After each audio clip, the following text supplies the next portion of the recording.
This lady, I tell you, has the capacity to melt the heart of any man. Please put your hands together for her. She's the first spokesman of the command, first female spokesman of the command. And you agree with me that this is telling you that you can actually fight crime with beauty, isn't it? Please put your hands together for her. Yes, now, if you find that the one come do, you will just catch them. All right, very distinguished Nigerians, ladies and gentlemen. In the name of the Inspector General of Police, the 22nd Indigenous Inspector General of Police, IGP Kayode Adeolu, PhD, MPM. In the name of the Commissioner of Police of the State Police Command, SCP Abel Mustafa Alamutu, and of course, in the name of the man who is on the driver's seat as far as this initiative is concerned, talking about no other but the very generous, handsome, unassuming, a go-getter, proactive administrator, the man in charge of School Protection Squad, CP Larry Oglowo, PhD. And second down to the man who has the responsibility of ensuring that this initiative flies in Ogun State. He is the Assistant Commissioner of Police in charge of operations, ACP Manga Fergus. I'd like to welcome all of you to this risk-taking event. I'm happy that you are here today. Please celebrate yourself. Put your hands together for yourself. Let me quickly appreciate all of you, starting from the Brigade Commander 35 Artillery, Brigadier General MC Amin, who was represented and is still being represented at this event by Lieutenant Colonel Akoy, the Garrison Commander 35 Artillery Brigade. He's here. Please put your hands together. So we appreciate the Nigerian Army. You see, it's just like it appears it's rather too late for me. I like your look, dressing sense. I really would have loved to also join the army. But then, okay, are you sure? But you I don't know that I don't know.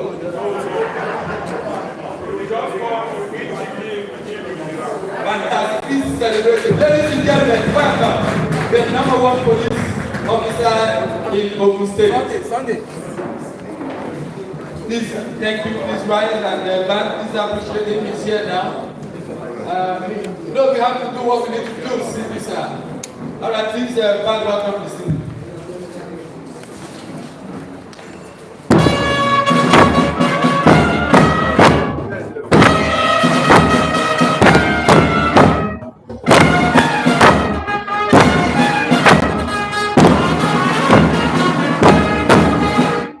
Okay, shall we also honor our country, Nigeria? Let's honor our country, Nigeria, with the national anthem. 1, 2, 3, go.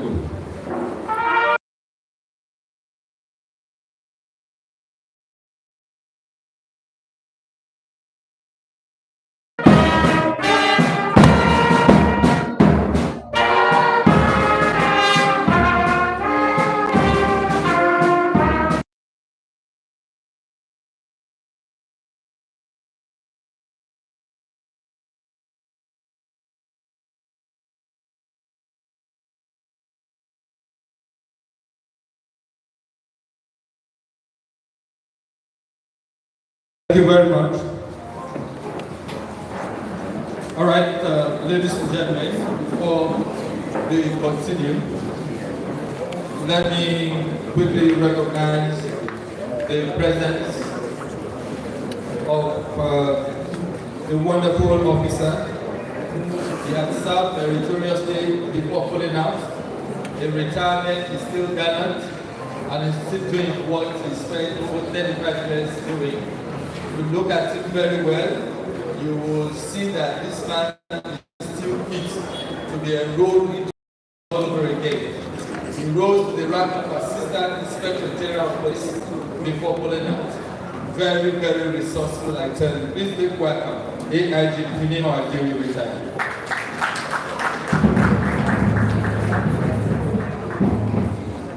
Very unassuming. Let me also very quickly recognize the presence of the Commandant of the Nigerian Navy School. He's ably represented here by Lieutenant Femi Peter Olumefa. Please let's appreciate him. Let's appreciate him. Distinguished ladies and gentlemen,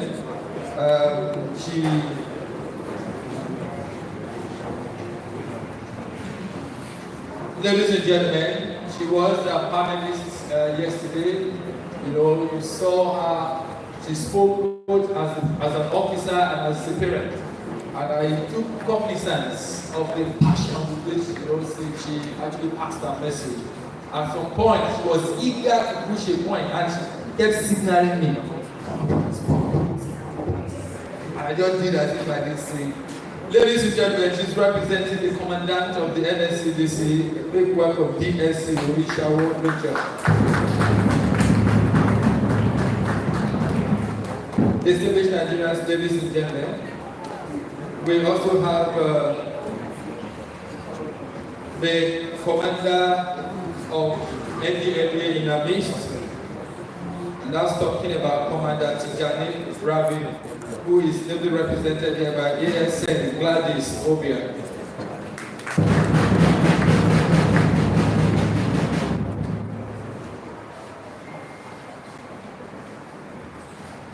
Distinguished ladies and gentlemen, I also like to appreciate Trace for the SOSAFE, the Vigilante, the Amotelco, and more importantly, the students of Police Children School. Am I right? Yes. Please celebrate them.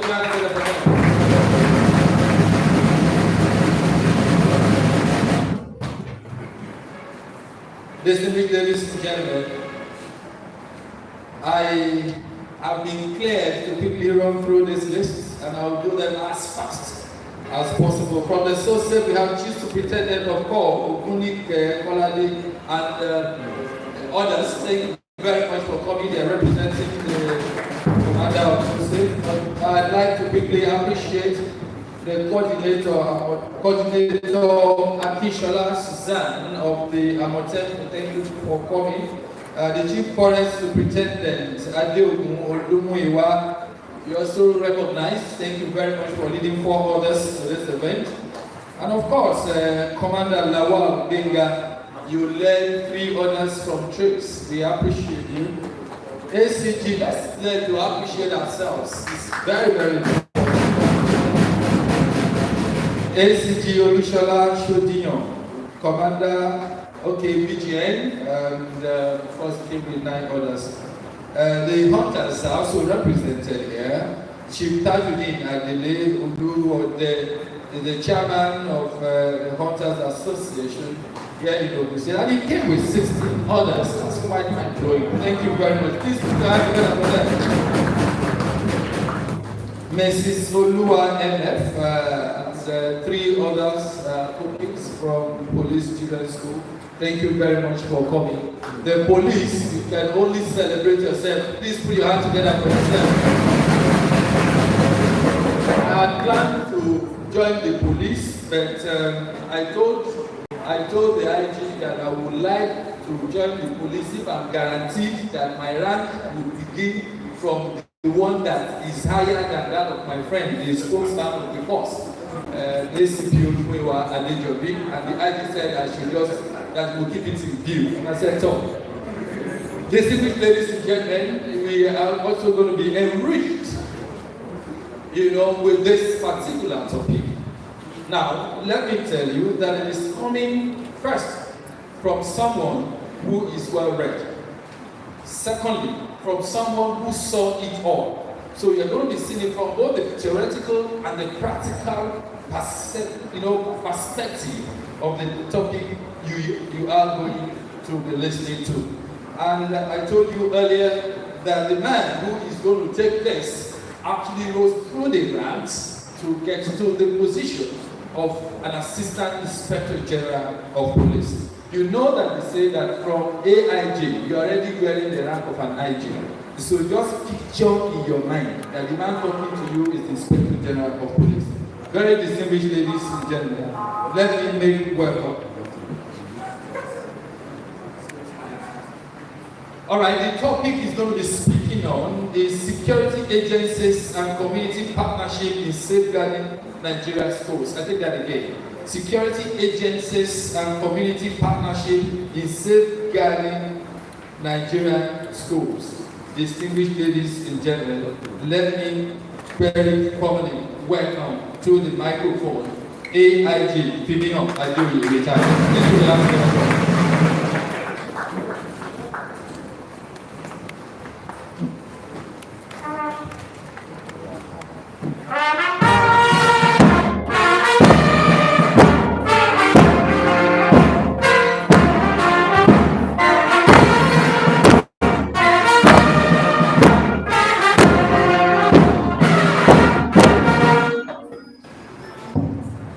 Thank you very much, Kakaki.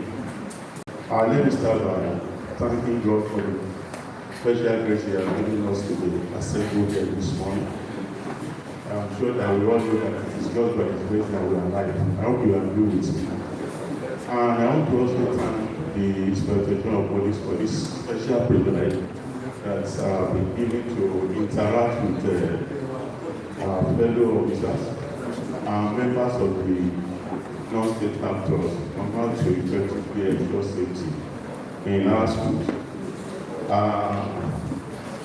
While standing on the already established protocol, I must not fail to recognize the presence of all the service commanders that are represented there.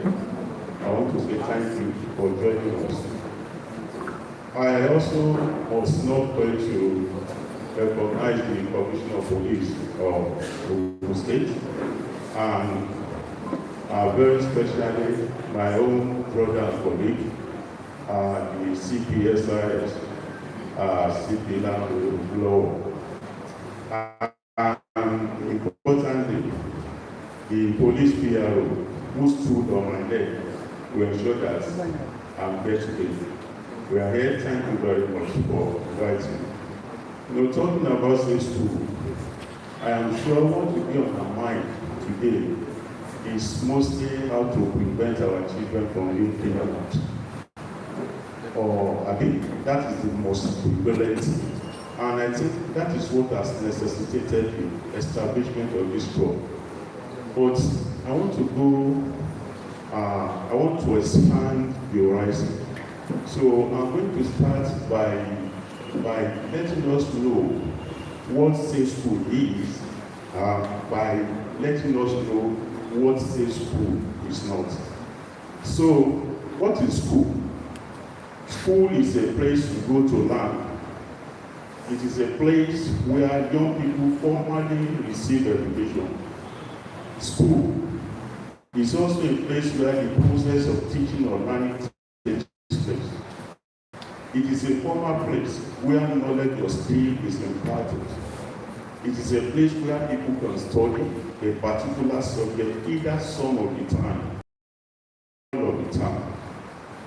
The Oxford Dictionary defines safe as being protected from or not exposed to danger or risk, not likely to be harmed or lost. So safe means protection from attacks from within and without. So what I intend to do now is to establish what safe school is by simply establishing what safe school is not. In other words, I intend to expose to us or remind us of those things that constitute threats to the safety of our school. One, any school where there's any form of violence is not safe. Any school that is vulnerable to any offense against property is not safe. And what I mean by offense against property are offenses like burglary, breaking and entry, theft, and so on and so forth. So whatsoever will cause injury to any property is not safe. So any school where cultism is practiced is not safe. Any school where bullying is allowed is not safe. Any school where teachers are not free to responsibly discipline the students is not safe. And I want us to note that word, responsibly. You know, if the teachers are not allowed to responsibly discipline the students, that school cannot be said to itself. Any school where teachers are harassed and assaulted by parents is not safe. I'm sure many of us will remember that video that went viral at the other time, where one father, the father of the student, went to the school to assault a member of staff. How many of us remember? So any school where students are sexually exploited and assaulted by fellow students is not safe. And the one that readily comes to mind is the one that happened in Adamawa a few days ago, where about 4 students can raped another female student after drugging a female student. So any school where students are sexually exploited by the teachers is not safe. Any school where examination practices are encouraged is not safe. Because the essence of sending children to school in the first place is to produce a total man. We do not want a school where the student that they produce is fake students that won't even be able to contribute their proposal in the future. So any school where art drug is used either by the students or any member of staff is not safe. Any school where students are exposed to health hazard is not safe. Any school housing students in building with structural defects is not safe. The one that already came to mind was what happened in Jos. I hope you remember not too long ago that consumed the souls of so many students. So any school where profit is prioritized above the well-being of the student is not safe. Any school where the image of the school is exalted above the well-being of the student is considered not safe. So I hope I've been able to convince you that safe school does not just mean not being vulnerable to kidnapping and some other violent crimes. So safe school is much more than what we will take it to be. So whose responsibility is it to render our schools safe? Before I go ahead to identify those who are responsible to ensure the safety of our schools, it is imperative that I bring to the attention of these very respected stakeholders assembled here the cost of insecurity, as well as the problematic approaches and right attitude to security. Talking about the cost of insecurity, it's been established that the emotional, social, economic, and practical costs of insecurity are unquantifiable and extremely burdensome. I hope you agree with me. Can you cost the effect of insecurity? If you can cost the economic value, is it possible for any one of us to cost the psychological cost? When a crime is, I cite this example. We remember the Kaduna train attack. You know, I asked some officers if they knew anybody on that train, and one officer is officer in the course of that presentation, and a roommate of mine in university, his wife and his mom and his sister-in-law happened to be on that train. So I told them that I knew 2 fellows through my friend who were also on that train. But if I should ask us here today, do you know any person on that train? Is there anybody here that knows anybody on that train? But does it mean that the impact of that incident is not visited on us? Let me tell you, I live in Ibadan, and when we were having this terrible gridlock on Lagos-Ibadan Express Road, I used to travel to Lagos by rail. And before that attack, I was always taking my safety for granted. I would just get on the train, start scrolling through my phone, and the radio whatsoever that is on the phone. Compared to when I'm traveling by air. When I'm traveling by air, before I board, I will pray. God, as we are boarding, I pray that you will keep us. I will commit the entire process of the flight, from the boarding to the taxi, to the ascending, to the period we are going to stay in the air, and to the descending.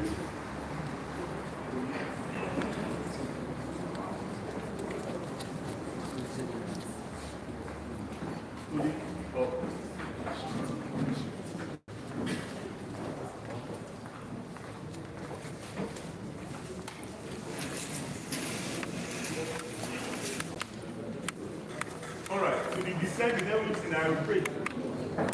By the time we get maybe half of the journey, I will pray again. God, I thank you for passing us this far. I pray that you will take us through the remaining process of the journey.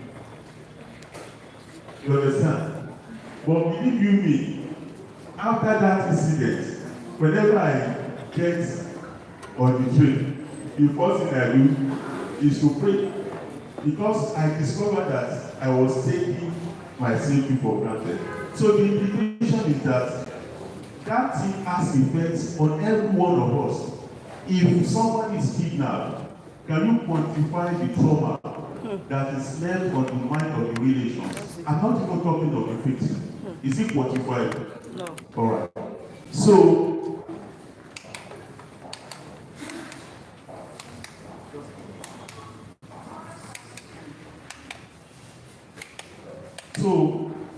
the emotional, social, economic, and practical costs of insecurity are unquantifiable and extremely burdensome. Insecurity can directly undermine the legitimacy of the state by destroying the trust relationship between the people and the state, as the most obligation of the state is to ensure the security of the citizens. The first responsibility and most important responsibility of the state, the government, is to ensure the safety of the people. So, when insecurity is heightened, the tendency is for the trust relationship between the state and the people. The tendency is for that trust to be destroyed. The people are likely to lose confidence in the state. Then, insecurity is also a terrible militating factor against development. It is a generally accepted fact that no meaningful development can take place in an atmosphere of insecurity. So, what are the problematic approaches to security? One, the general response to security is, in most cases, merely reactive instead of being proactive. Then, the measures in very many instances that are put in place are inadequate compared to the level of the threat. So those are some of the wrong approaches, the problematic approaches. But talking about the right attitude to security, the right attitude will include acceptance that threats to security, safety, and survival are real. For anybody today not to accept that fact will be deceiving himself. So that would be the right attitude. Then there must be acceptance that no amount of arms and gas can produce the desired results without positive public response. So it is not the amount of AK-47 that we bear. It is not the amount of AK-47 that we run. But the public too must accept that they have certain responsibility to play. And that is saying that security is a collective responsibility of everyone in the society. Right attitude we also encompass security awareness and understanding that those elements that constitute threat to security among us, they are our common enemies. So no matter how close they are to us, we should not in any way see them as friends. Even if they are our relations, if we see them as friends, the tendency is that we are going to be causing the generality of the people and what we are going to do. Then, right attitude to security today will be knowing that there is no place among humankind that is too sacred or ordinary anymore. No one is inviolable or too protected to be attacked. Or do you know of anyone that is too that is too protected to be attacked? Is there anyone that is too protected to be attacked today? If you say yes, go and have to attack. What happened to the north of the door? Are you going to say that the American president is protected? So there is no place among humankind that is too sacred or ordinary anymore. No one, I repeat, no one is invulnerable or too protected to the attack. Everyone, everything, everywhere may become the target of attack. Then, the right attitude will also include that human factor remains the most significant element in everyday security endeavor. All security systems are man-made. I hope you agree with me. And more often than not, are operated and or consummated by man. The human factor therefore remains an invaluable essence of every efficient security system. You know, there are sophisticated equipment today, but can we mention equipment that was manufactured by itself? And no matter how sophisticated equipment is, we still need somebody to input certain things into it for it to be effective. So dealing with security problems should not be the exclusive responsibility of the state. And that is to say, it should not be the exclusive responsibility of the security agencies. Dealing with security should therefore be the solemn duty of every proper member of the community. Please note, every proper member of the community. So anybody that is not interested in supporting the state, anybody that is not interested in supporting the security agencies, in ensuring the security of the people, can be said to be an improper person. So, if dealing with security problems should not be the exclusive responsibility of the state, but the solemn duty of every proper member of the community, it therefore implies that there must be concerted and intentional engagement of the community. And I'm happy that is what the Inspector General of Police is doing by having this kind of forum for us to come together to find solutions to the problem of security in our schools. So, let me look at the stakeholders. The first on the list of the stakeholders is government. It is pertinent to state, like I said earlier, that the responsibility of government is to provide for the security of the citizens, with a view to realizing the yearnings and aspirations that lead them to collectively come together to live as one indivisible and indissoluble people. The primary purpose of security is exemplified by the role of proper policing, which essentially are the preservation of peace and the protection of life and property against attacks by criminals and injury by careless and inadvertent offenders. these shows, I must say, are performed by various agencies of government, including for the enforcement of a wide variety of federal, state, and local laws, statutes, ordinances, and regulations on all sorts of subjects. I want to just remind us that there is no aspect of our life that is not regulated. So when we are even talking about law enforcement does not only it's not only done by the security agencies.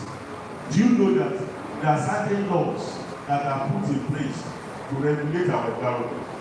Such laws are not enforced by the security agencies. So there are a variety of laws, both at the federal, states, and local level, to ensure that we live in a safe environment. And the challenges of modern security are many, as manifested in several forms of security breaches everywhere. Global statistics, for instance, show that breach of security occurs every second and takes its toll on countless persons and things. Beyond that, some of the reasons why we are having insecurity. Beyond that, between the rich and the poor people, expanding possibilities of wealth, politics and the social environment, travel and technological improvement,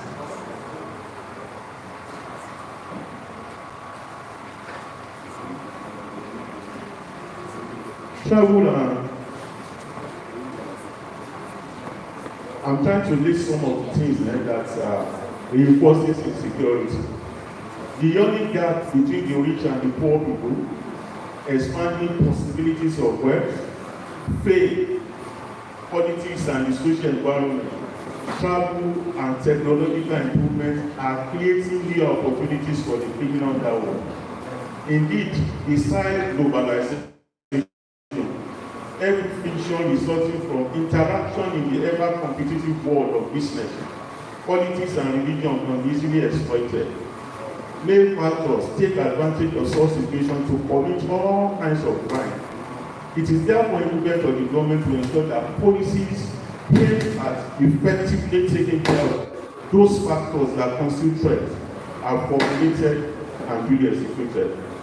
Let me ask, before now, the world is said to be a village. You agree with me? Please, is the world still a village?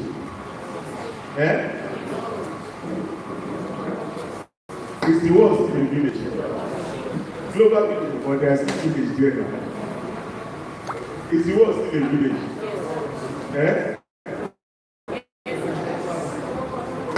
The world is no more a village.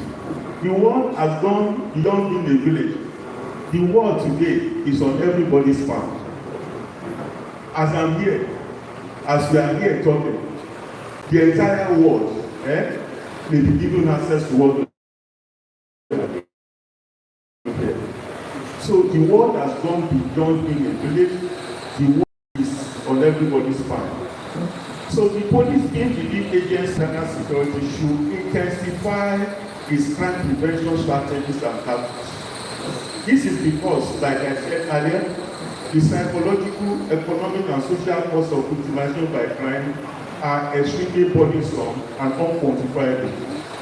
In the same vein, since it is utopian to talk of an absolutely crime-free society, it is imperative that the police must also be sufficiently equipped to enable effective discharge of the curative aspects of their statutory duties.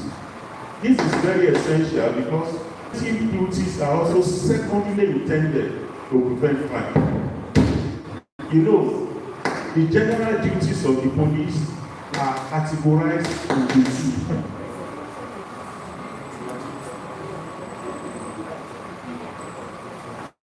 The general duties of the police are categorized into two. You have the preventive duties and the curative duties. And what are the preventive duties? We'll be talking of prevention of crime, maintenance of law and order, protection of life and property. But Is it possible to absolutely prevent crime? We know that it is impossible to absolutely prevent crime. So we also have what we call the curative duties, you know, and those curative duties will include apprehension of offenders, investigation and detection of crime, and prosecution of offenders. I hope you agree with me. So those curative duties must also be, they must be able to perform those curative duties effectively, because those curative duties also serve the purpose of preventing crime. Do you agree with me? When a crime is committed and the perpetrator is not arrested, what happens? He continues to visit mayhem on innocent people. But by the time the perpetrator is apprehended, investigated, successfully investigated and prosecuted, the police and other law enforcement agencies must have succeeded in doing two things. Either of two things. You must have succeeded in putting that perpetrator away, either temporarily or permanently. Is that not so? So if you are able to do that, what you are doing is that you are preventing him from committing other crime in the future. And most importantly, you must have also succeeded in sending warning to other would-be criminals that you dare not do it. If you do it, you will be apprehended. So that is why we say that the curative duties too must be empowered. The importance of community policing. The police will, through its community policing program, engage the people in the policing of their respective communities. My own definition of community policing is an adaptation of the popular definition of direct democracy in the dense big city states. You know, what is the definition of direct democracy in the dense big city state? What is the definition? Government of the people, I mean, by the people, for the people. So my own definition of community policing is an adaptation of this definition. So community policing, as far as I'm concerned, is policing of the people, by the people, for the people.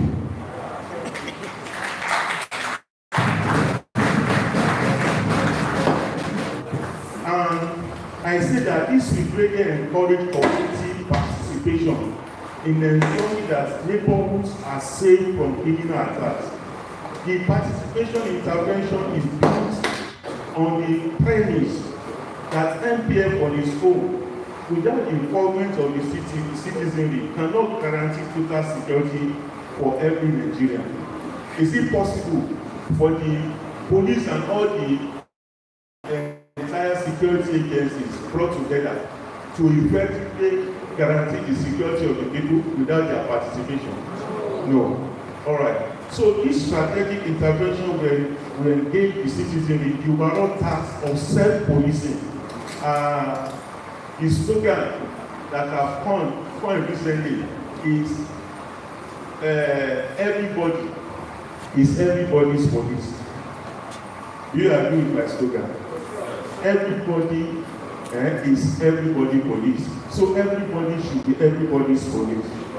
It is the civic duty of every Nigerian to be diligent and alert to report any suspicion of criminal activities and work with the FBF.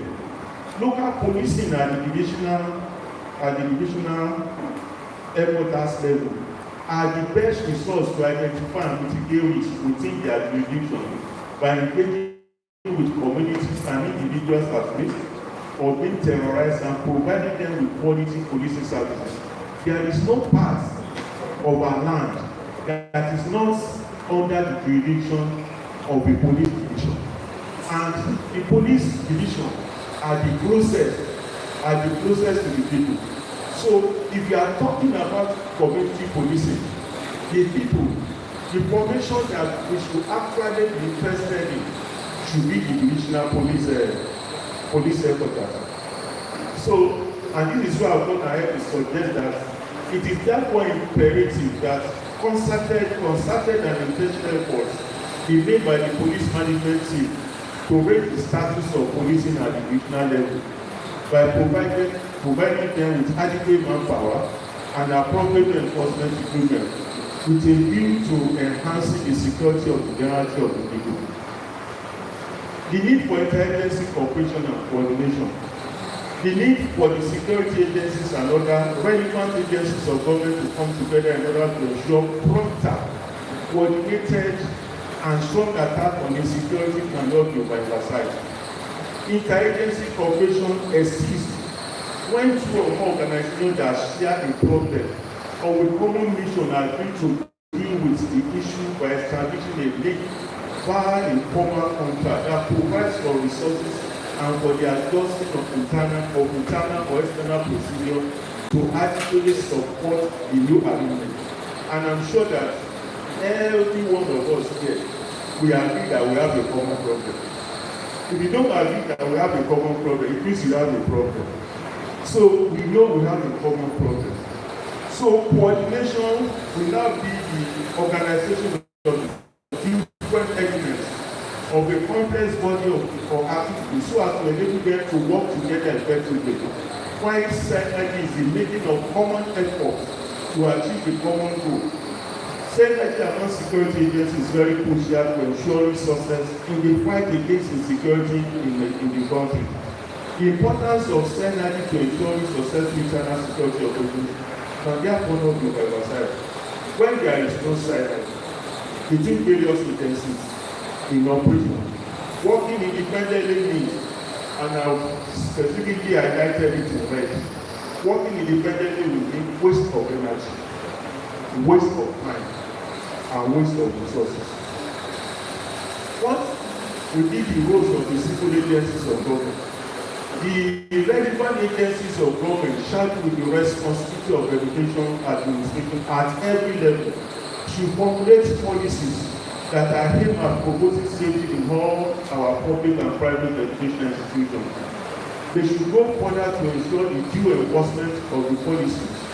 It is also important that the agencies work in close partnership with the police and other security agencies, as well as other stakeholders relevant to the same field.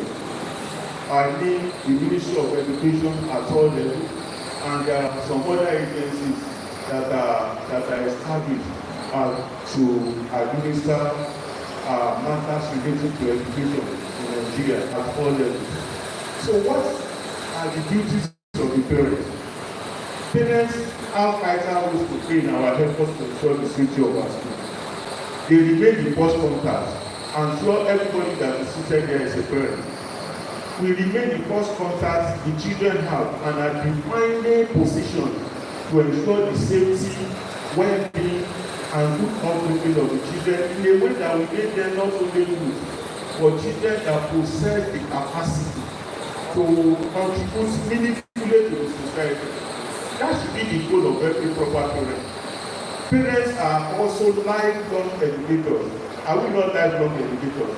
As old as even our children may be, we are still interested in their welfare. Even some of us as old as we are, if we still fortunate to have parents, they will still be passing some tips to you. Alright, so that is why we say that parents are lifelong educators. And they are supposedly experts on those children. Nobody should know your children more than you. Is that correct? Alright. So every proper parent should have a very deep knowledge of his or her children more than any other person. They should make it a top priority to inculcate them values that are beneficial, such as respect for fellow human beings. Any child that has respect for fellow human beings will not go about bullying another child.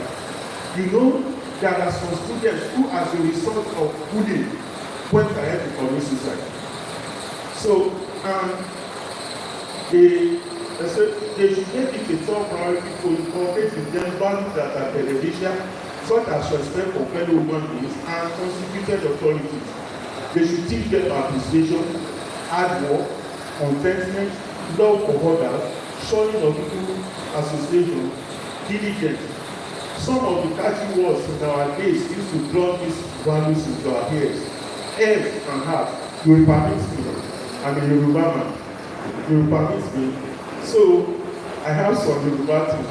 I see some of those catchy words that they use to drum these values into our hearts. Yes, head and heart are not your community worship. For those of us who are Yoruba, I hope you understand. I hope somebody will be able to interpret to those of my friends, brothers and sisters who do not understand. Not your community worship is remember the son of who you are. I'm sure Cornell will remember. I remember we were going to school that time, but remember the son of who you are. And that will be ringing in your head. Not your community worship. Ẹgbẹ́ búburú bàwà rere jẹ́. Fẹ́ràn ọmọnìkejì rẹ gẹ́gẹ́ bí ara rẹ. Iṣẹ́ ló kùn ṣẹ́. Ẹni aṣelóore tí ò dúpẹ́ dàbí ọlọ́ṣà tó kóni lẹ́rù lọ. Iṣẹ́ ẹni ò níyà ìdégú ẹ̀yìn. Nínú ọ̀pẹ ẹni ò níyà ìdégú ẹ̀yìn. He who does not have a mother, we avoid having injury on his back. Because if you have injury on your back, who will help you to look after it? Alright, because you cannot look after it yourself. And you all remember Batariano Kukuka. Alright.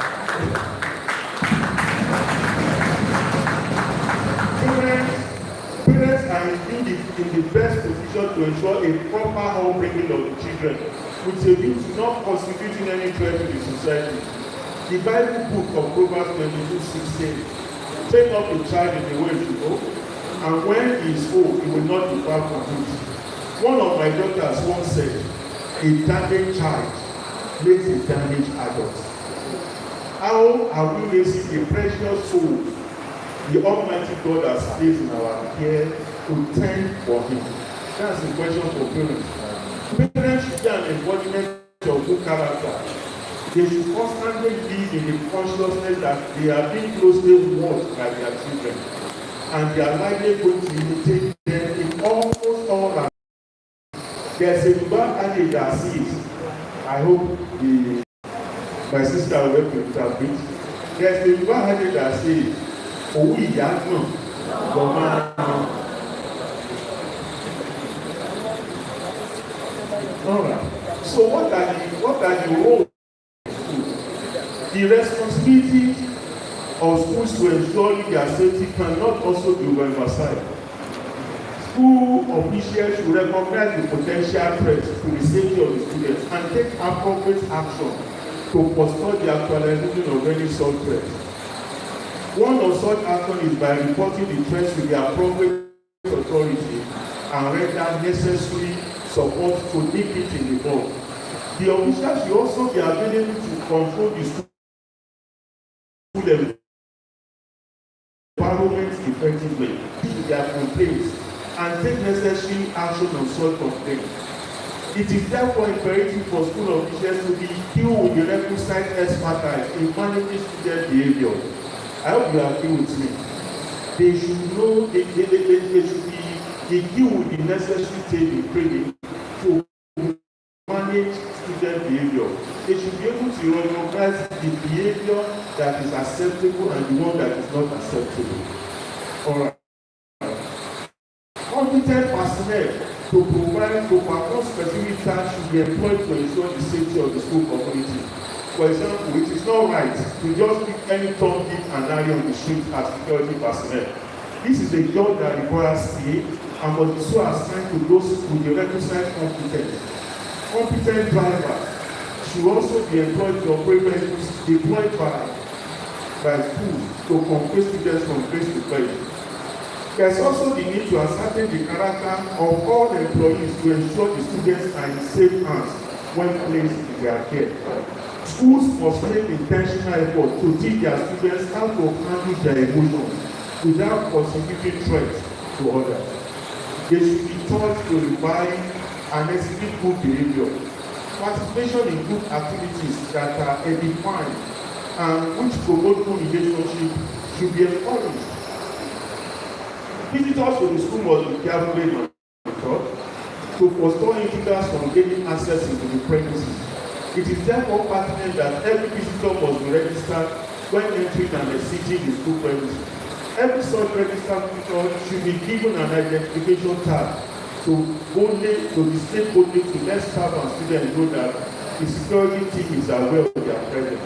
Any person seen without such identification should be promptly reported. Safety should be the priority of every school. Buildings, housing, the classrooms, hostels, offices, and other facilities should pass the integrity test to forestall any threat to the life of members of the school community. Please, can anyone remind me of the number of souls that were lost in that incident in Jos? I think about 40 students were killed. So that is why the building must pass the integrity test. Schools are also advised to put in place some target hardening measures. This is to strengthen the security around the school and the facilities there in order to forestall them from being vulnerable.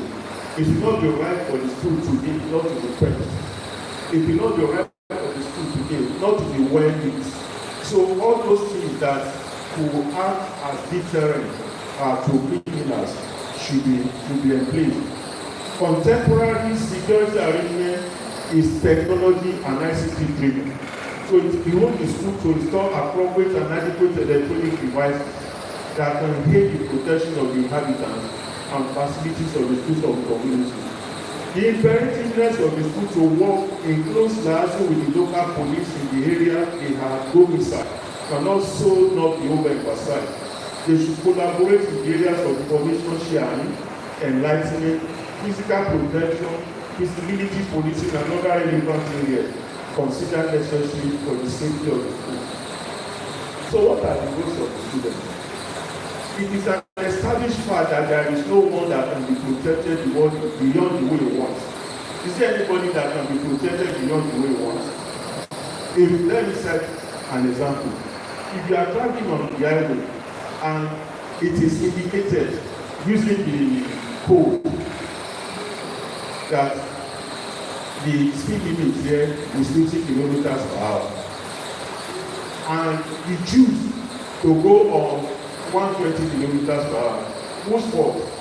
You know, the agency of government that placed that speed limit know why that speed limit is there, and it is for your protection. But if you think that, okay, the ones that placed it there, they are stupid, so that is why we say that there is no one that will be protected beyond the way he wants. The one very important thing that should constantly live in the consciousness of all is that individuals have a primary role in taking responsibility of their personal safety. So if you don't take responsibility for personal safety, then if you bring a battalion of soldiers, they won't be able to protect you. So a Yoruba adage says again, say you will forgive you. A Yoruba adage says again, a ní kóró mọ̀jẹ̀ ẹ má jẹ láàkàn, ó ní wọn tó ń lọ jẹ. I hope you know the meaning. Alright, I think I have the meaning here. A ní kóró mọ̀jẹ̀ ẹ má jẹ láàkàn, ó ní wọn tó ń lọ jẹ. In whose interest is the chief being persuaded to avoid going to unsafe place where it will be vulnerable to being devoured by the mob? It is therefore the responsibility of the students to invite every safety precaution employed by the government, school authority, their parents, and the community in general. Doing otherwise amounts to intentionally rendering themselves vulnerable to attacks that will cause them temporary or permanent injuries. I'm happy that our brothers, the Olodes, are here. The Olodes, please raise up your hand, let me see. All right, thank you for coming. The role of the traditional institutions in providing support to the police and other law enforcement agencies cannot be overemphasized. It is important to say that the custodians of the traditional institutions are the traditional rulers. Am I correct? All right. The custodian of the traditional institution are the traditional rulers. And one veritable tool in the hands of the Oba to ensure the security of their communities is a body of men called Olode, headed in most cases by the Olode. The traditional Yoruba communities depended mostly on them for their security. Is that right or wrong? Right. Is that right or wrong? All right. They are regarded as special species of men greatly endowed with courage, bravery, and strength. They are also believed to possess some supernatural powers that they often deploy to achieve their mandate of ensuring the security of their communities.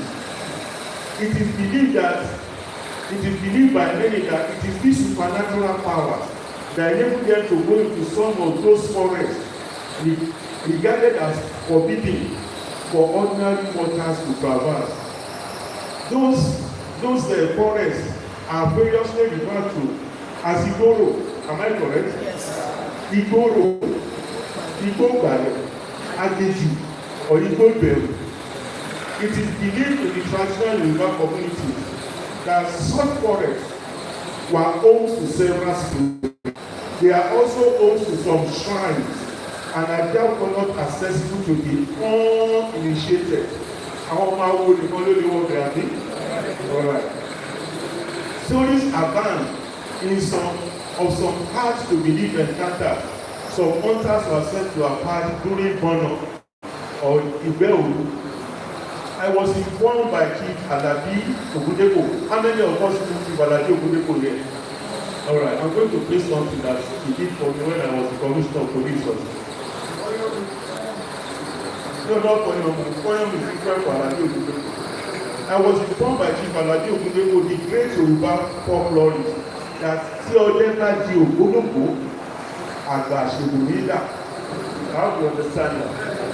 So this attends to the prowess of hunters. So as it was in the traditional Yoruba community, the hunters are still needed today to deploy their bravery, courage, their strength in support of the police for the security of their respective communities. This can be done through joint patrol with police as a means of reducing the opportunities to commit crime and increasing the probability of impulse. The hunters are also expected to use their ability to penetrate the forest to rid them of being inhabited by criminal aliens who may want to take the uncommon nature of the forest to perpetrate criminal harms. Because most of our fellows that constitute today are residing in the forest. Is that not so? The forest used to be a very peaceful place, but the forests today are no more peaceful. So every strange movement of human beings observed in the course of their hunting expedition should be promptly passed to the police. The hunters are therefore veritable sources of human intelligence. It is however imperative that hunters should be properly schooled on how to ensure adequate security of whatever information that comes with their knowledge, and such information must be shared strictly on the basis of great to know.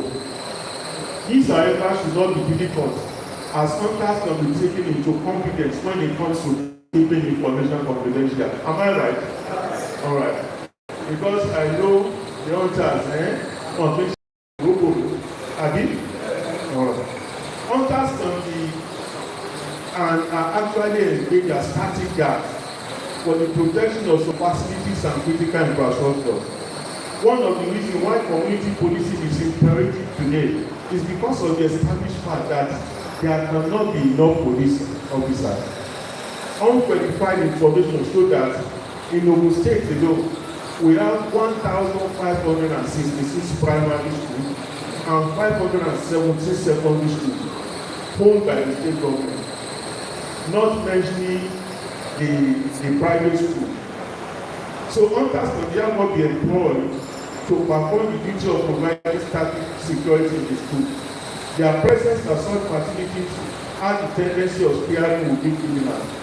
Their mastery of the people, terrain, as well as the nook and crannies of the community where they are domiciled also places them in a very good position to provide necessary support to law enforcement officers. Hunters, like any other citizen, can also assist in effecting arrest, the arrest of any person suspected to have committed or about to commit an offense. It is, however, pertinent to reiterate here that any such person acting in support of the police force ensure that any arrested person is immediately handed over to the police. It is also important to point it out here that non-state actors do not possess the power to detain nor investigate. The power is an exclusive preserve of the police and other law enforcement agencies. Consequently, they should resist the temptation of abrogating such power to themselves. It is, however, expedient that they should make themselves available to volunteer information that will help the police in their investigation and possible prosecution. The audience in the traditional Yoruba communities were also used to provide information to potential and actual victims of crime. This role is premised on their ability to gather intelligence on criminal activities. I cannot but mention the beating of the drum, or agere. You know agere? Alright. Specially designed to warn inhabitants of the community of suspected threat to security. And the village boy. When you are brought up in my village, we used to have this drum called agere. So whenever the audience suspected that some individual will be coming to the community, they beat the agere. And the agere is, the way they beat it is folio village. That is to say, everybody should retire back into the house so that you can now lead the battle to them. Alright, what is the place of public enlightenment? My experience in the course of 35 years sojourn in the Nigeria police, cutting across the length and breadth of Nigeria, and at every level of the force has reinforced my conviction that law enforcement is not the only means of combating crime and criminality in our society. I hope you agree with me. So it is therefore imperative that the police, in partnership with other stakeholders, design and produce programs that can be used to enlighten and dissuade members of the public from taking to criminal activities.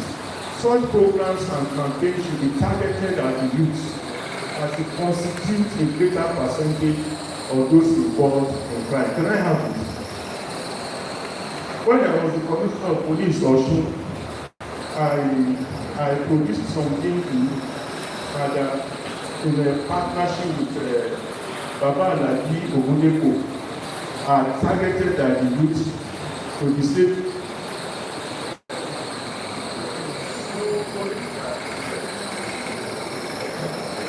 Not playing all of them. That's not good.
place of public enlightenment. So, in conclusion, the enormity of the impact of insecurity on our schools cannot be overemphasized. We are all witnesses to the terrible impact of this in the nation, our educational institutions and programs. Today, schools in some parts of the country are being forced to either close, while academic activities are being suspended or disrupted. The bans being visited on the students are becoming unbearable. Some students have lost as a result of, some students have been lost as a result of the present unacceptable state of insecurity. Some are still in the captivity of kidnappers, while some students have been coerced into marriage. Institutions that were either safe have suddenly become very vulnerable. Parents are becoming increasingly apprehensive, and some have started contemplating withdrawing their words from school. There is the fear of increased level of illiteracy if the trend does not abate. This is a sad development for a country that is yet to attain an appreciative level of literacy. It is therefore highly commendable that the Inspector General of Police has deemed it necessary to bring all the stakeholders together to collectively work towards ensuring the safety of our schools. My candid advice, however, is that it should not be a one-off program. Rather, efforts should be made to embrace permanent structures at the state and local level to continually work for the safety of our schools. The strategic position of students in the security arrangement of any state cannot be overemphasized. A very great percentage of students are youth. They are therefore full of strength, energy, vigor, intelligence, and ideas. The students also fall within the category of very literate Nigerians or those in the process of becoming highly intellectual. They are exposed to a great deal of knowledge that can either be deployed for good or evil. They should, however, now yield to the vanities of this world and receive the temptation of deploying their God-given attributes to terrorizing their world and the people therein. The police and other law enforcement agencies should cooperate and collaborate with the students to finding solutions to the problem of insecurity on their campuses. Students should individually and collectively find solutions to the problems confronting their society. They should be actively involved in building the broken walls of our land, while they strongly assert their authority in defining their future and that of those coming behind them. Though no society can claim to be absolutely free of crime, as criminality is part and parcel of human nature and society. It is however important that the government and all its agencies place great emphasis on the total well-being of the people and deny lay freedom of action. It is therefore necessary to employ the alternative security doctrine advanced by the realist security school of thought, which focuses on the maximization of welfare for corporate well-being to foster security at all levels. We need to raise the welfare, the well-being of the people. And raising the well-being of the people, we have the effect of reducing the level of insecurity. It is, however, pertinent to emphasize that I close that the alternative security doctrine must be employed in conjunction with the conservative power policing security doctrine advanced by the idealist security school of thought.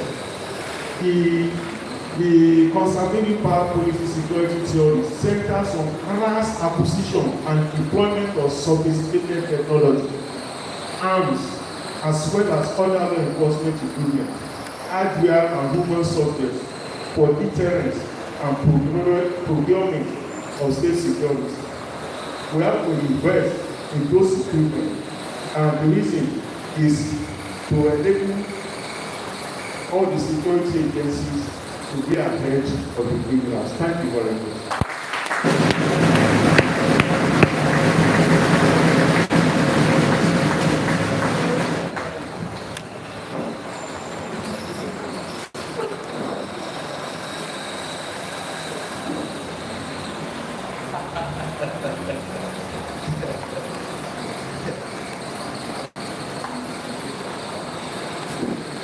There are certain things you cannot quantify. You can tell the cost of your phone. You can also tell the cost perhaps, of what you're wearing. You can never adequately cost knowledge imparted such as this man can just give. And therefore, I believe you deserve a better round of applause.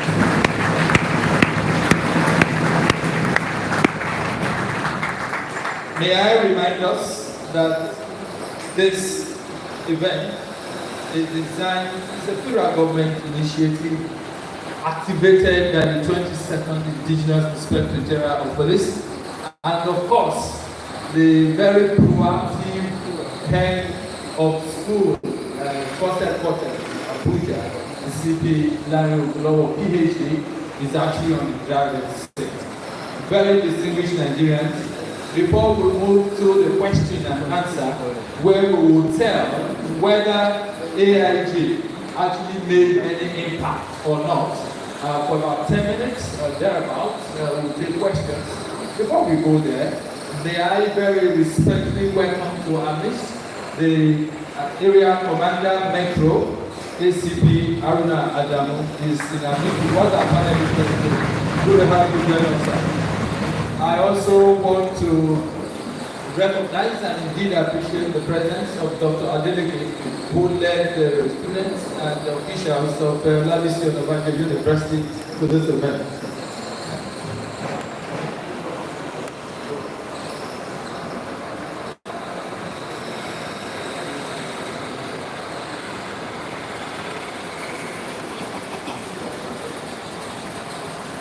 All right, very distinguished ladies and gentlemen, don't be carried away by his look and that we appear as if we were classmates. No, he's a very senior officer.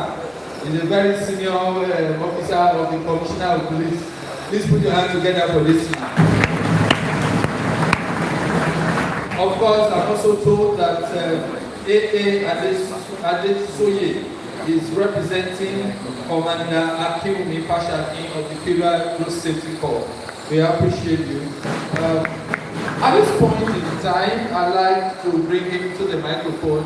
We have to juggle a few things because we are so eager to get started and ensure that we're done with this event very, very early. So let me bring him now to address us, ladies and gentlemen. If you are happy to be here, if you like the initiative, celebrate CP Live.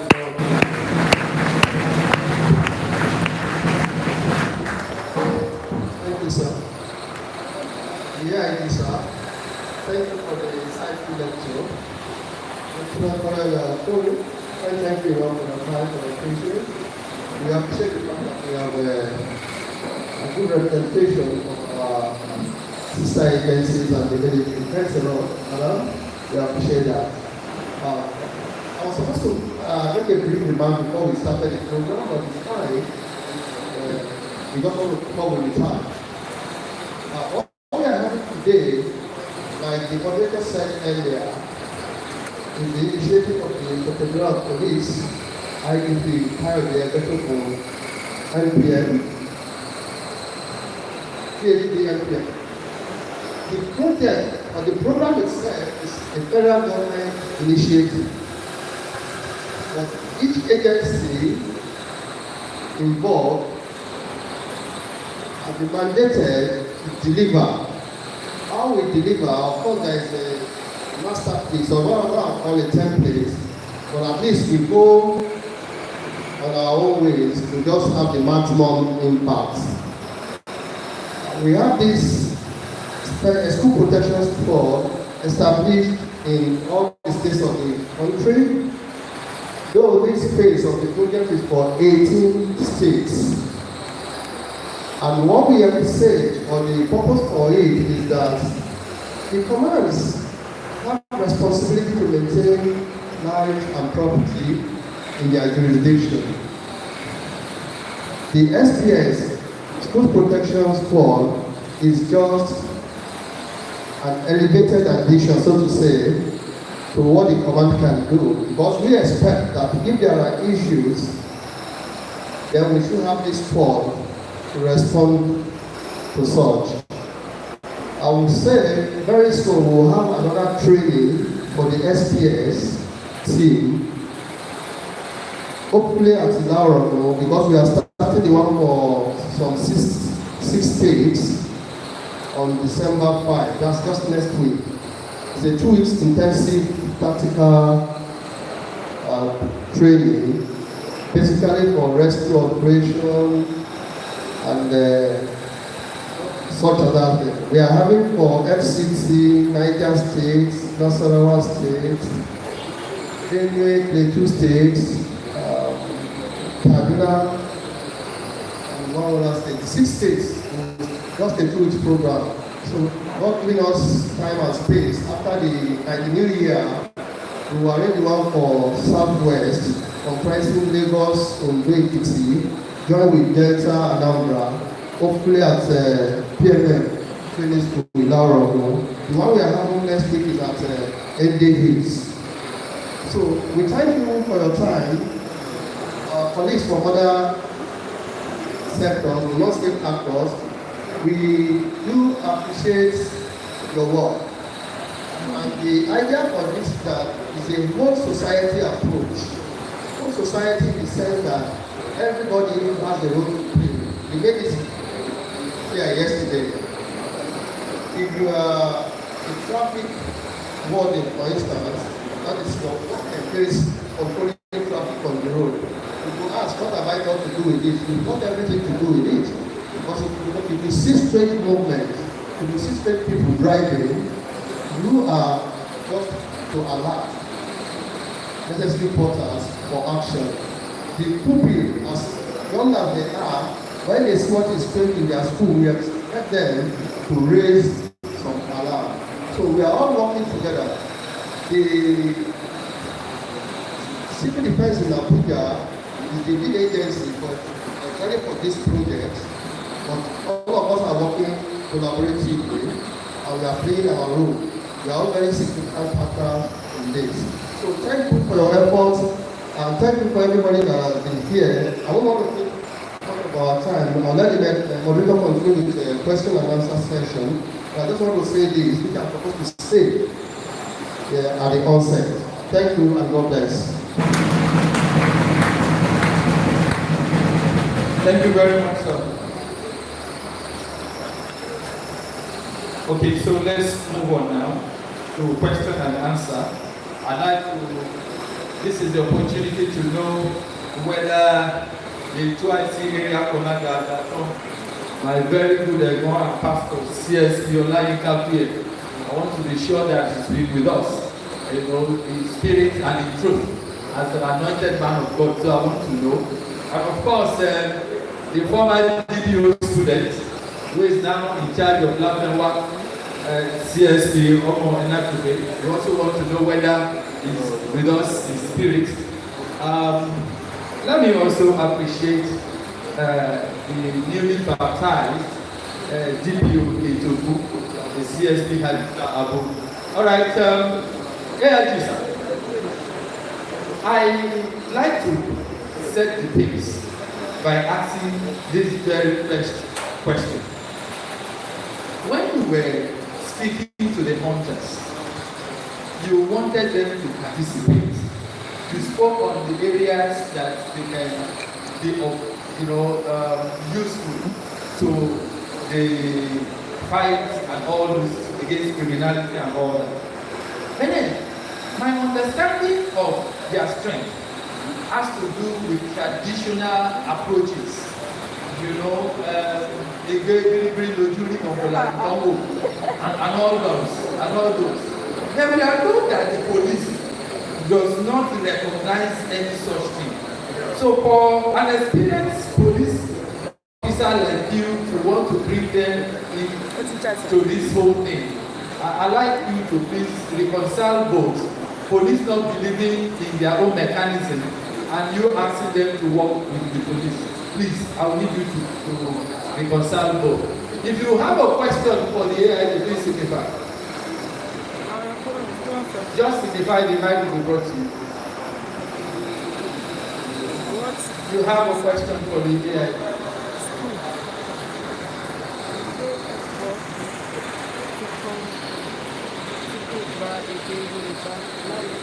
Okay, let's Signify? Somebody signify? Who? Please raise, just raise it. Oh, okay. Inspector Ezekiel, can I have another mic? Or is it the only one that's available? Thank you. Dr. Adeleke of OOU. Okay. So just introduce yourself and let's have your question. Well, my name is Professor Samsidin Alausa. Prof, my apologies. No problem. I just want to appreciate the lecturer for giving us a very apt lecture. I am not to ask a question, but just I have say a kind of adaptation to this idea of Olode. People call Olode the night guards, the day guards are also referred to as Olode. Whereas the actual Olode are those that the hunter that enter the bush to kill animals.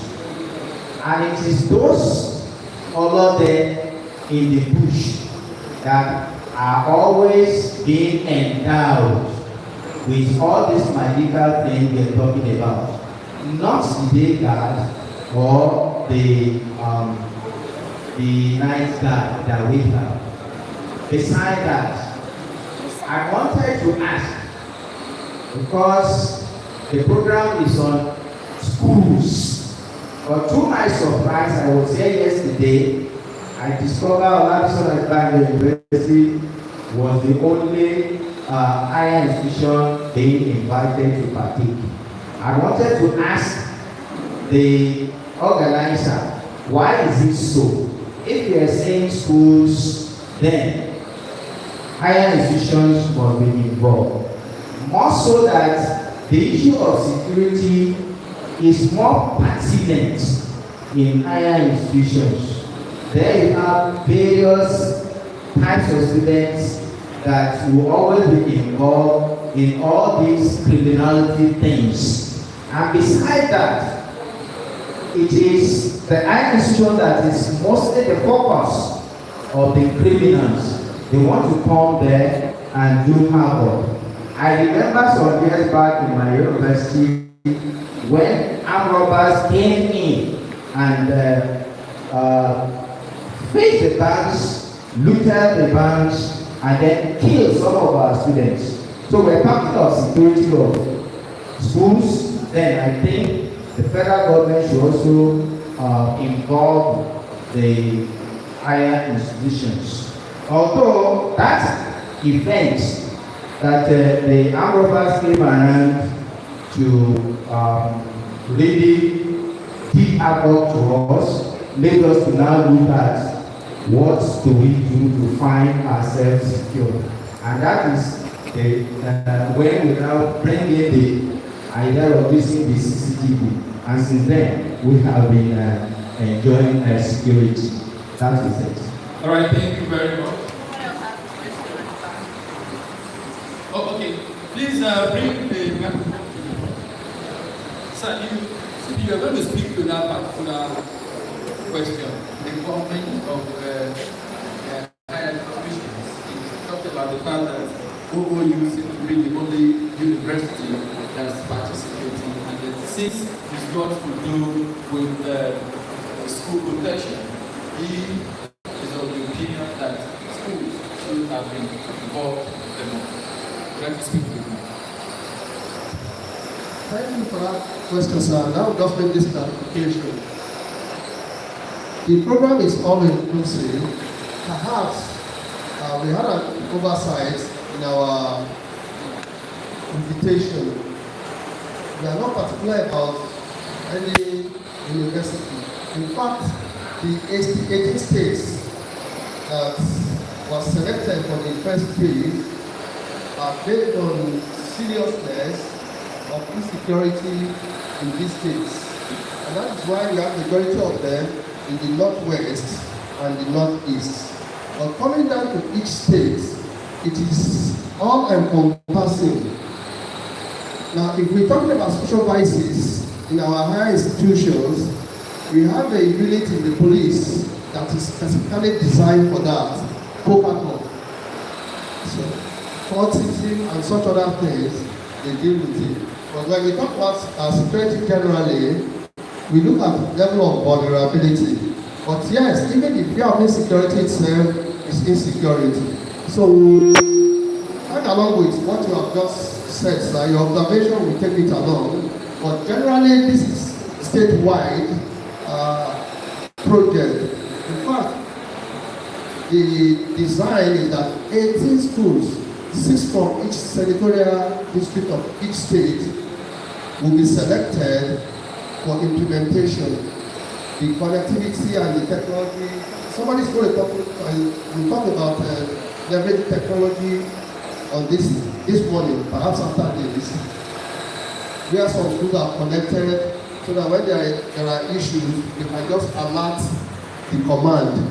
So it's a general thing. And these 18 schools, the state governments selected the schools from each state.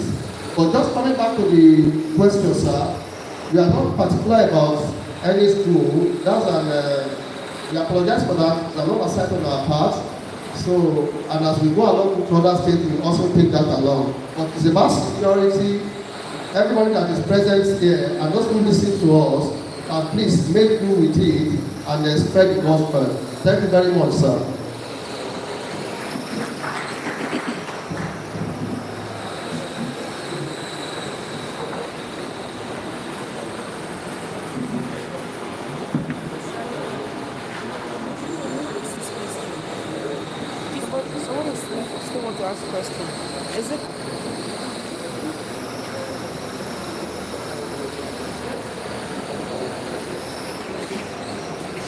All right, moving on. Yes, Brigade Commander.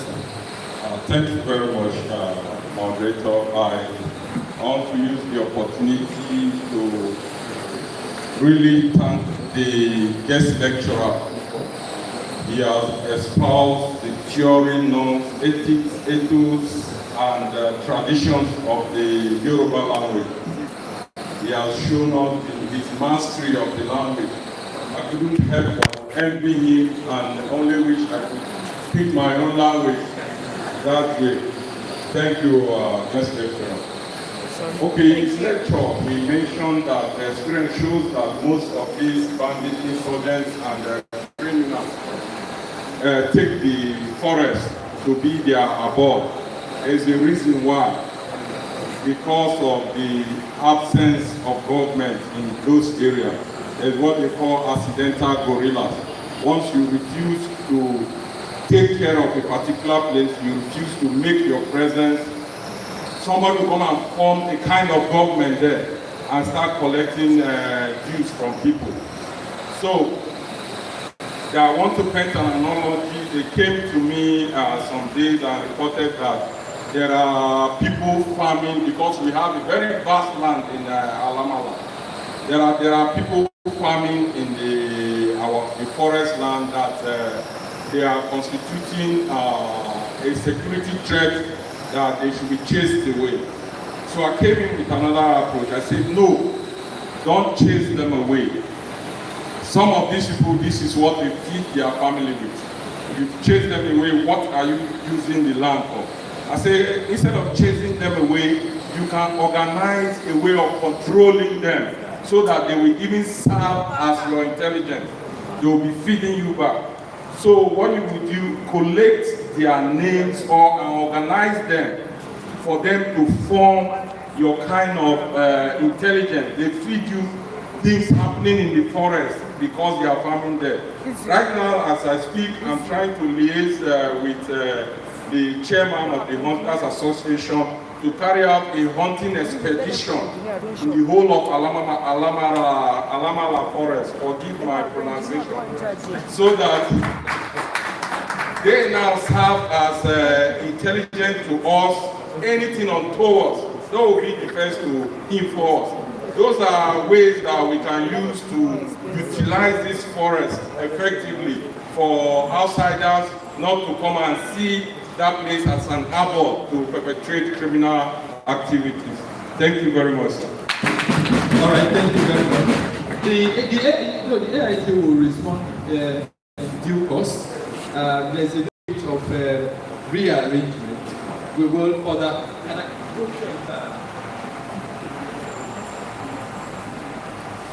There's a little bit of rearrangement. AIT, just please take note of those questions.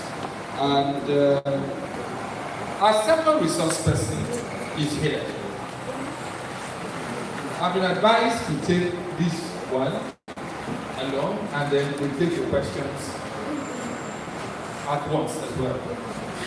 This man, if you don't feel intimidated by his height, you are likely going to succumb by the level of the baritoneness of his voice, if there's any English like that.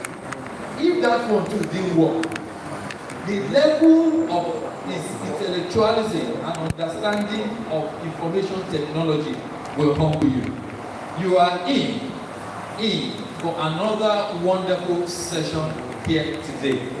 Very distinguished Nigerians. This man is an ICT professional.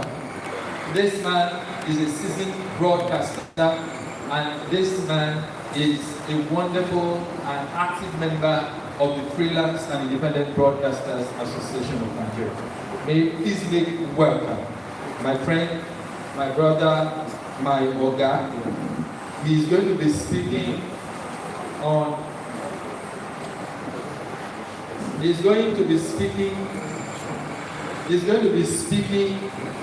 leveraging on modern technologies to enhance school safety and security.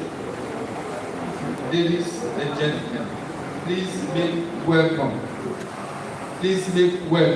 Mr. Durosimi Adekunle.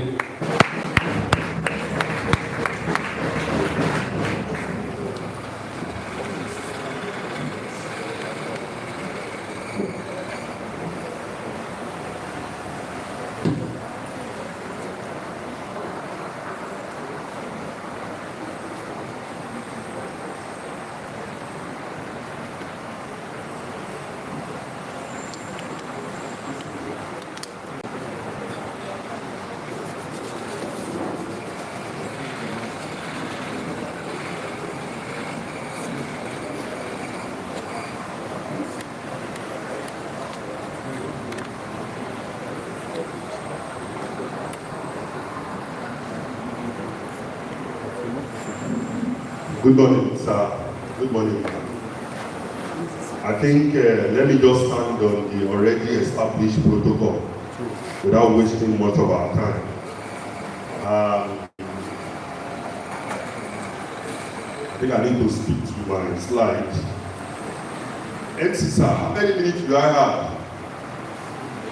15. Sir, leveraging modern technology, talking about the level of insecurity we find ourselves today. Like I was discussing with the PPRO yesterday, what are we looking at in the area of cyber security? We want to look at what technology can do in the area of security. Some time ago, we had a discussion with the hunters where we actually trained them to use their Google map. They need to be prompt. You see, technology has come to stay. We need to use technology to enhance whatever things that we are doing. So the focus today is about the skill. And that is why I will be mentioning some rating for all of us to understand. Then thereafter, we look at what we can use technology to do in school environments. Nigeria rated 11th in global internet penetration. This is being published in the newspaper. It is coming from NCC. We need to understand this data. Another one is 5 banks budget 222 billion naira for cybersecurity just August this year. Another one is Nigeria will witness high cyber threats in 2024. It is a report. It's like a prophecy in the month of January this year. Nigeria ranks 5th globally in daily social media usage. Now, having seen all this, that should be in our mind that technology has come to stay. When we are saying number 5 in the whole world in terms of social media, as we are all seated here, NCC made it known to us that we have about 190 million registered SIM. Let's say individual is going on about the 2 SIM. That means about 85 million people are with the SIM. That's the point. So what we are saying is that now that we have technology, now we have all these tools, then how can we leverage? How can individual, every one of us, take the advantage of technology? And let me also mention something. You see, when we concentrate on the physical security, we also must understand what is going on in the space. There is a particular bank, I don't want to mention the name, that they have been having issue in the last 1 or 2, 3 weeks. We've seen many of these commercial banks having issue. And don't be surprised, Kakaism has also affected many of the tech guys. After the medical doctor and nurses, those who have also left this country, they are IT professionals. So you should not be surprised what you are experiencing. I'm not saying to go for MMOs. We have different categories of license being given. So we should not be part of people saying the MMOs, those banks without the 0 in their first account number, they are referred to as MMOs under the CBN. They are not licensed. Don't let us preach that. So leveraging modern technology to enhance school safety and security. Now we want to explore what we can do. You see, technology is a great tool for everyone. We'll be looking forward to a time where the number of stop and search will reduce in the country. We are going there. Gradually, we are going there. Nigeria is changing. Nigeria is improving in the area of technology, whether you like it or not. Those of us in the field of tech, we know that a lot of things have changed, and we are also going there. Once you are driving now and you are in Lagos in the Kega axis, something will come to your mind that I have to behave. Yes, there's a technology into places. Yes, what we have in the Kega, we also get to Abeokuta whether you like it or not. And we have also been experiencing that. It was discussed on radio on Friday. We read a report from Punch newspaper that a country now begins to use digitalized traffic system. It was introduced in Zimbabwe. We are also going there. We want a situation whereby something happens. We want the police to do more than using the big road. Technology can actually capture a lot of things. We are going there. We are going there. We will get there. Now, school safety challenges in Nigeria. Physical threats, rising insecurity, including kidnappings and violence. This cannot be overemphasized. We can't be talking about this. We all know the challenges. We all know the problem. Limited infrastructure, slow reporting and response times in remote areas. Mind you, the report I shared in the beginning of this lecture, nothing like the remotest parts in the country. Even the remotest parts, they manage to get the signal, they can make calls, they can do all sorts of things. And that is why we must take the advantage of the little structure that we have to report the case immediately. Resource constraint, insufficient police personnel and lack of advanced equipment. You see, sometimes when people criticize the so-called soldier, police, this and that, people don't also know that there are needs, there are challenges in that field also that they too are facing. I was reading a report this morning coming from the Minister for Education. He said, very soon we are going to have 80% practical in the class. And my question is, with what budgets? I also teach, I lecture history, I teach computer, I teach them on theory. I can say it anywhere because I do not have facility to teach them practical. But Minister is assuring us, we should also understand that there's a challenge for the security personnel. if we have a lot of tools into places, little things, people will say, police ought to have done this, soldier ought to have done this, navy ought to have done this. People did not know that there are also shortages that is affecting the service that they need to deliver. Now, low awareness, school often lack training in emergency protocols. How many schools report every matter? If we start taking a case study, how many days students are here this morning? How many days students are here has a response call to report every matter? These students are here handle all matter. Can we have something like a WhatsApp group? I'm going to mention some of the challenges, and I'm going to mention some of the ways to solve some of those things. Because we are here. I'm not going to pitch what we have in America, what we have in South Africa, what we have in Egypt. We are going to discuss what is applicable here. This is Abeokuta. Can we start to have database of all the things students have here at higher institutions? Remember, Ogun State has high number of tertiary institutions in Nigeria. Did those students have here? Did you report any small issue? Do you have a connect? Do you report every matter, all the issues within the space? Now, practical technology solutions. We have mentioned surveillance camera. Some of us have been looking at it. How is done? Been able to conduct the exam for about 1.6 million. It has never happened in history, the whole world. I have attended about last 7 JAMB policy meetings. People from Ghana, South Africa will come and ask Professor Ishaq Oluyede, how do you do it? It is through the use of this. Even in America, they have not conducted the exam for 1.4 million and get results within 2 weeks. They achieved that here in Nigeria. You know, in America, so what I'm saying is that they were able to make use of this. What it did was that schools get us a CCTV center that you install camera. Can we begin to think of installing camera in some strategic area in our institutions so that we enhance the security personnel within the school? Even if they put me on that junction and say, Kule be watching an issue, something may make Kule to leave that spot. Why did they put camera at stadium today? Why is it that footballers, whenever they want to talk, they start covering their mouth? Because camera is everywhere. If you dodge this, you cannot dodge this. Camera is rotating 360 degrees.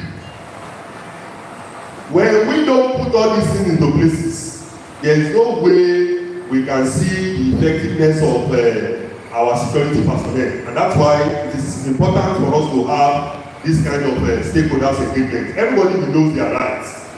School owners, proprietors that are here, we need to start considering putting cameras in strategic places.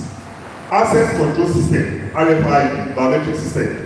God has created us in such a way that we are unique. We are unique, we know that. Your biometrics, your iris, we have so many things that is unique. Even if you are more than 8 billion in the whole world, that's the fantastic thing. In the field of technology, when they are asking you what is unique in the tech, in your mobile phone, the only thing that is unique is MAC address. It was in the past we mentioned that IP address is the only unique thing. No.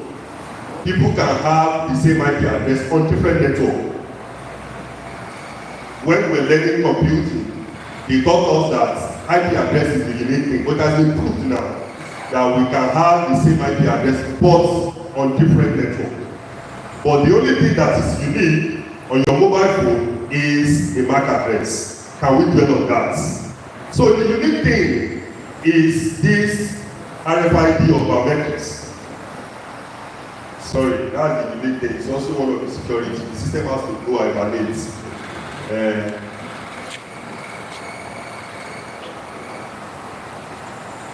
Then emergency communication tools, mobile-based alert systems, linking schools directly to police stations. Yes, let's say we have not developed an app. You see why we have not been able to achieve this is that today, I'm not working for police, I'm not working for soldier, I'm not working for police, but I normally pity them when it comes to tackling the issue of security. Let me tell you the reason. The simple solution is that there is no centralized database in the country. And if you don't have a centralized database, there is no way you can solve security issues. Let me give you this example. If you lodge the best hotel in Abeokuta today, when you get there, they will ask you what is your name. Probably they give you form to fill. They will give you form to fill. Go there tomorrow, they will give you another form. Where is that data? Where is that form? What is the effect of the computer system in front of that person? How do you want to track whether I'm a criminal? Because I lodged today, you do not have my data in the computer system, and you have been alerted that anytime during civic comes and lodge in this hotel, notify police. So what is the effect of the computer system in your front? Something happened when I was in Ghana in 2019 at a particular hotel, very small hotel, not 5-star, very small hotel. I was there in the beginning of first quarter of 2019.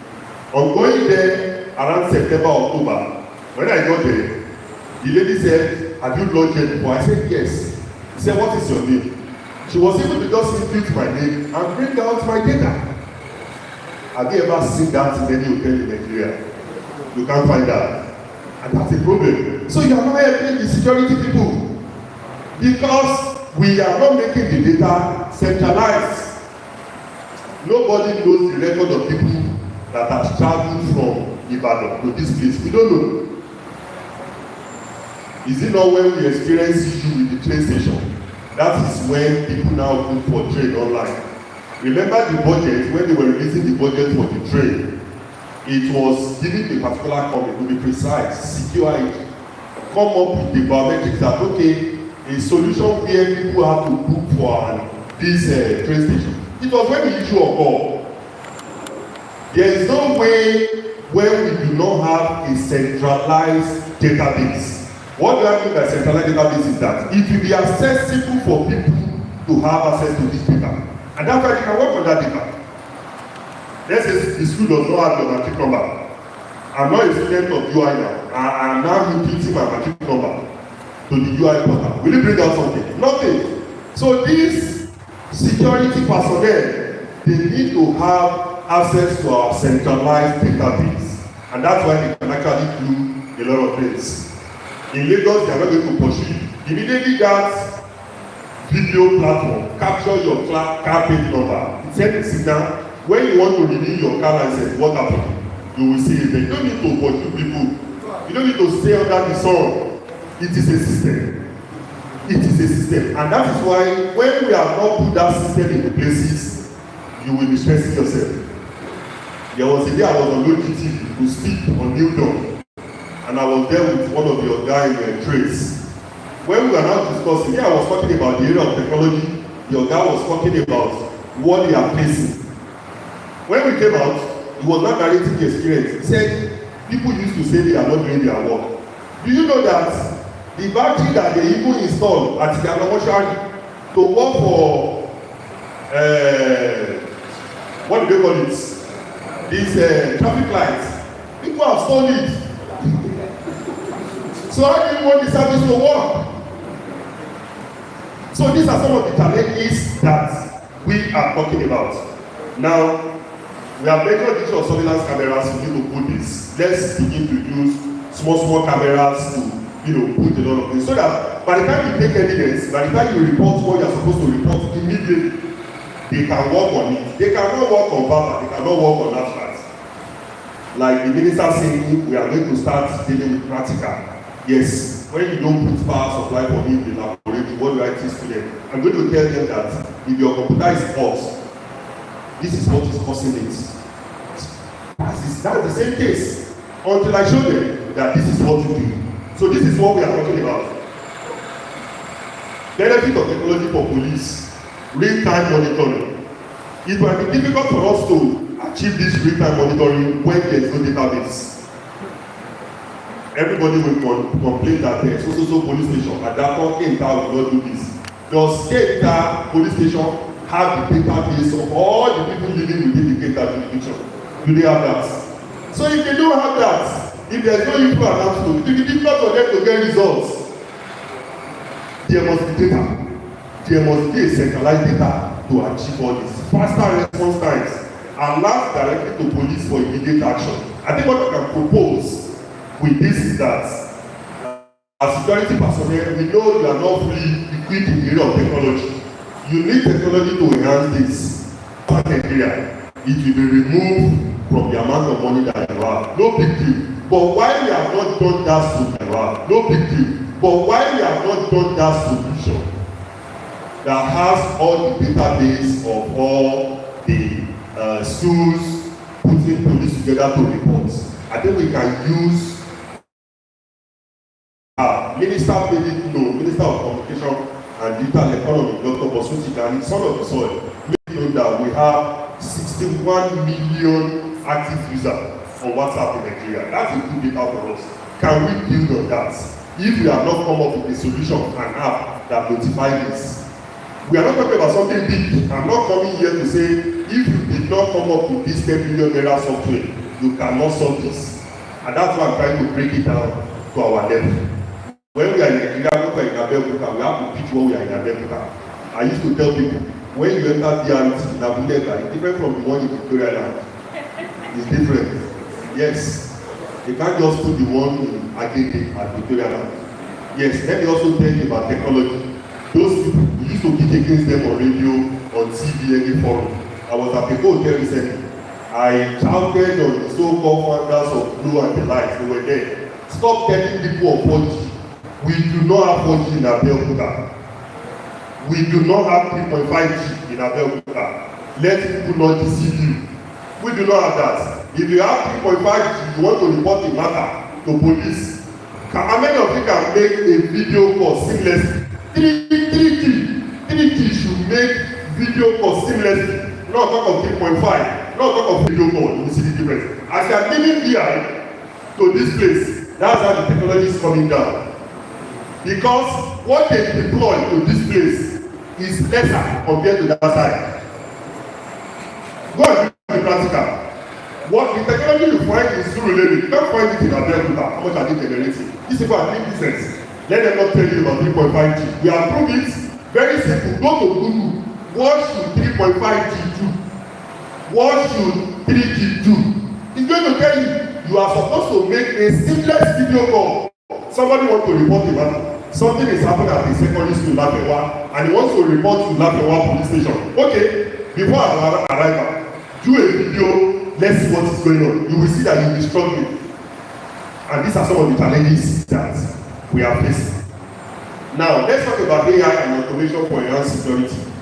Yes, I don't know. I've not seen that. I don't know everywhere in the way around here. I don't know whether they have this powerhouse. Yes, PPRO has confirmed that. Do you know whether I do social engineering to know whether you have? I know we are going to have this. This is the server room where we have people that should be tracking, monitoring. Do you understand? The essence of centralized database will go a longer way. Now, if we have around this area, there's a base station. Let me just tell you the principle as regard making calls. Once I dial the number here now, within nanoseconds, because in nanoseconds in computing, not up to seconds, very small. Once I dial the number, it looks for a mask of that provider. That's the base station. That mask has its own IP address. Do you understand? Then, once you get the mask, the next thing is to look for the nearest mask of the person I am calling. Now, what is the principle? Investigation. Okay, I have made call. They are looking for me. I have made call this morning in Okelewo in Abiola. Do they have a centralized server to actually track that? Oh, this man we are looking for. Make call in Okelewo. Make call in Abiola. We may have, but why it's not prompt? What this technology is talking about is we need to make this on real time. We do not have. We do not have. It's only when a matter becomes a serious issue. Sorry, sir.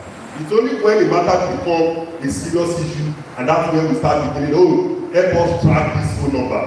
Bank has reported this, and they now begin to put a code on the BVN. When this person tries to make a withdrawal, alert this, seize the ATM card. This should be something simultaneously, not just when that person has become a criminal. Without all this, we may not really see the effectiveness of this. I don't know whether many of us have sat down and make findings. How was Hush Puppy was arrested? Is he stop and search? You understand? He was very smart. He was very smart. He did so many things. But when you say you are smart, people are using iPhone. And there's a caveat with that iPhone. If I'm using iPhone, if you write iPhone, that you want the back-end data of the iPhone will not give you. Because they will tell you that they will never. And that's why, as at the time they were searching for him, they could not get him. But he mistakenly made a particular screenshot, ordinarily with the email, and the searching begins. Have you ever started tracking people as a result of their email? We have not centralized database in the country. Let me tell you a lot of loopholes in the database of Nigeria. Somebody served this year in NYS. He went back and served in the next 3 years. He was at camp. If you have a working centralized database, he ought not to have been accepted into camp, not to talk of coming out of camp. That means the biometrics they have been doing monthly is not submitted to the database. Let me also shock you. When you go and register SIM today, those things they are doing is not submitted to database because they are not putting the professional there. They only migrate, synchronize. We have criticized them many times. Many of the telcos used to fight against it because we have come up. We know what we have in the book. We know the standard. If you do registration, that's why if you are using telco A today, you go there today that you want to register telco A again. They will still be asking you, what is your mother's maiden name? And that's why people will continue to say, my mother's maiden name is Alagi. And the first registration is Alagi. Now, how do you want them to centralize the database? There's something to filter, a simple ID. You just try to add PIN to your password, whether you will be given access to login. These are some of the challenges. The telcos, the NCC, shared a necessary data with the security personnel for them to track. Everybody just collecting their data.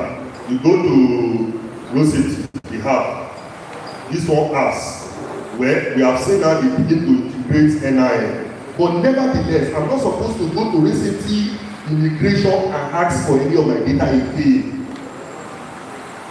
Let me give you this example. If you know anybody in America or developed country where they use a centralized system, ask that person for his ATM card number. You can use that number to do all sorts of things. I am not supposed to go to all this. The more we are gathering data, police get their own data, road safety gather their own, immigration gather, military gather. It is not centralized. I can continue to work on your psychology and give you fake data. I will tell you my name is Adekunle Durosimi Isike. In my NIN is Durosimi Adekunle Isike. And once I get to immigration, I will begin to give. Are we synchronizing that data? Without centralized data, we cannot achieve 90% security. Even in America, where they have 90%, 90% security, they still have some issues where they even have system working. So the authority, the police, don't let anybody harass you. What we have to work is not enough for you. They need to make a centralized database that will be working for you. Effective implementation of the multi-pronged approach, assessment, we have mentioned about collaboration, we have mentioned about engaged police, schools and communities, technology pilots. We have mentioned all these things that we can do. Real-world application. Now this example of case 1. A northern Nigerian school reduced kidnapping by deploying CCTV cameras with police monitoring access system. And that's why the school authority should not be expecting much. Even if you put, let's say you put 1,000 police inside FUNAB, do you think they will be enough? Do you know the landmarks of FUNAB? Do you think they will be enough? Have you traveled to Owerri before and see that space and you are saying you want to solve the problem of security? Let's start from what you develop Polytechnic here. Let's say we deploy 5,000 police. Do you think they will be enough to monitor the activities of what you develop? They will not be enough. So the only thing that we can do is to put this system into places, put these people in a server room where they monitor. I have been monitoring JAMB exam in the last 4-5 years. I was posted to the JAMB office at the back of the conference hotel last year. I realized that many students that fail JAMB, they don't know how to navigate the computer, and we can't help them. We will be monitoring them like this. My own is to stay at the CCTV camera and to see everywhere. Did you see anybody go in and say, what are you thinking? What do you have to see? We have done the checking from the beginning. If you go to that camp office, there is a camera that will see you while you are dropping from your car. While you are dropping from the gates, somebody is watching you. And that is the type of technology that we are talking about. That is what can enhance the activities of the police. Police will use drone to track bandits movements near schools in a high-risk zone. We need to start thinking of using drone. During total lockdown, the one that builds a robot that is in first contact to patients in order not to put the life of many doctors in danger. Can we start to think of that? You know, when government start to talk of robots now, to fight insecurity, some police will say, am I not going to lose my job? You are not going to lose your job. You just need to step it up. You need to step it up. We want to be looking forward to have more police to be a data analyst, train more people on cyber security. We are happy the government has introduced cyber security at degree level now. Somebody can study cyber security at degree level. So that is what we want. So that when we train police in the area of data analysis, when they have about 30,000 pages of Excel, give us the results. How many age range committing crime? I was discussing a report with my oga here about a document in UK. They call it Apple, Action Fraud UK. That document, I can share it with you, is helping the authority to know the age range that are committing crime in the area of so area, whether female or male. They are not using stop and search. Stop and search cannot do it. And that's why we must help in deploying this technology. Mobile alert app. Instead of us to talk about the application app, very small solution, let's start with the use of WhatsApp so that we can be notifying millions of people. Majority of us seated here have checked our WhatsApp this morning. Is that what the case? Let's start with the tools that we have before we now begin to say, oh, they have not come up with our school does not have the website. Our school does not have the working software. Okay, we have not embedded this into the school solution. Let us use the one that has been embedded so that we can make a report instantly. That's what we do. Recommendation for the Nigerian police, we have mentioned this. We are already doing the collaboration, and that's why we have this stakeholder agreement. And that's why we must commend the organizer. We must commend those who have been able to put this. It shows that the IQ we have is the digital IQ, because we have seen this kind of engagement. I remember they have organized training for hunters, carpenters. They have done a lot of work. Thank you. They have done quite a number of work, because way to go is to use technology to drive whatever things. I have been given 5 minutes. Overcoming challenges and fostering resilience. Funding solutions. Like I said, in coming up with the solution that is going to solve this, we need money. People will be criticizing this. Have you ever sat down with the budget? Have you ever sat down with the budget and see why teachers, why lecturers, nobody come and blame us in the area of academics. What we are getting from government is low. So every parent, when your daughter or your son is studying mechanical engineering, you better go and attach he or she to one area so that he can learn practical and be waiting for after 5 years. He's going to understand. He will not understand anything though. What we teach, let me be sincere with you. It is abstract. We teach theory. They taught me theory too. Until after my masters, that was when I know that when you talk about scanner, data structure, lexical analyzer, I have left masters. I did MBA, BSc master. I did not know. what they were teaching me is lexic analyzer. Until I went to YouTube, what is lexic analyzer? So don't come and blame any professor here. How much are they giving them? And the same thing applies to the so-called security personnel. When we put the right things into places, we are going to enjoy this facility. And that's why we are starting that. Let us use the little tools. When I teach now, I will tell students, go and watch this YouTube to understand this topic, what is called wrong and wrong, and not join the teacher that are telling the student that this is CPU. It is not CPU, it is system unit. What is called CPU is inside the computer. Millions of teachers don't know. Because that's what they taught them. They have not sat back and watched YouTube. I watch YouTube, I watch videos of what the so-called Israeli, Pakistani, they have done. That's the way to go. When we are celebrating Teachers' Day, what we celebrate is Coursera and YouTube. That's the best teacher. Nobody should complain about anything because the facility is not there. Do you think it's easy for school to run generator from 8 to 4, running practical for about 1,000 students? Surveillance real-time monitoring. If we don't have that surveillance, I'm expecting something drone to be moving now because we have a lot of external people, but it's not here. So we use another one. Probably we use the so-called African one from Olode and we use IFA. I don't know whether that one is working or I don't know whether it's working or not. But something, we have a lot of external people to be.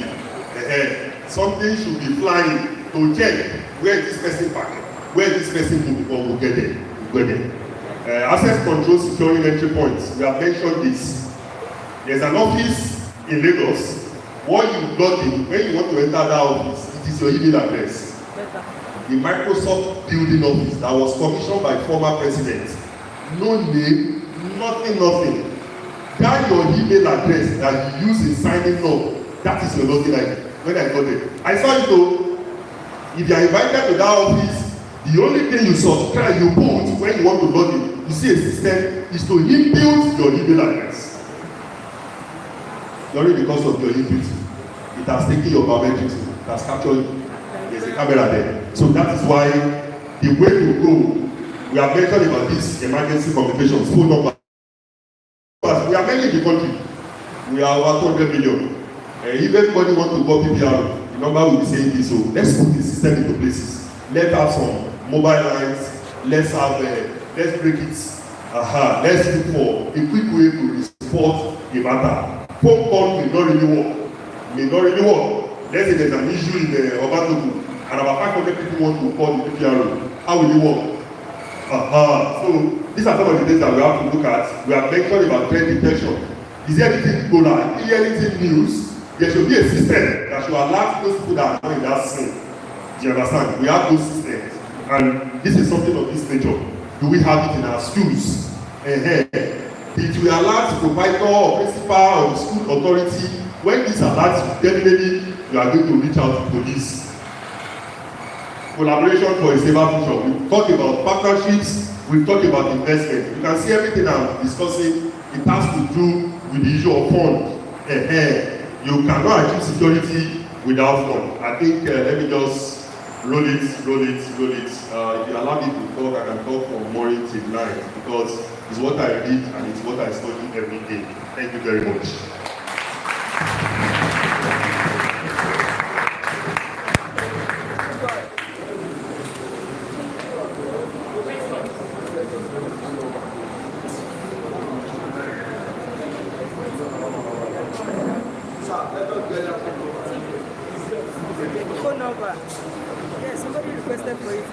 One more time, let's appreciate him.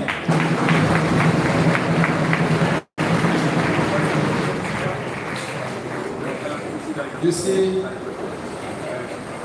again, we're supposed to take some questions now. But we are dealing with a regimented organization. I'm told there is time allotted for tea break. Of course, I'm told that we should leave all the questions together. And it's already eating to the tea break, and that we should go for the tea break. When we come back, we can take the questions.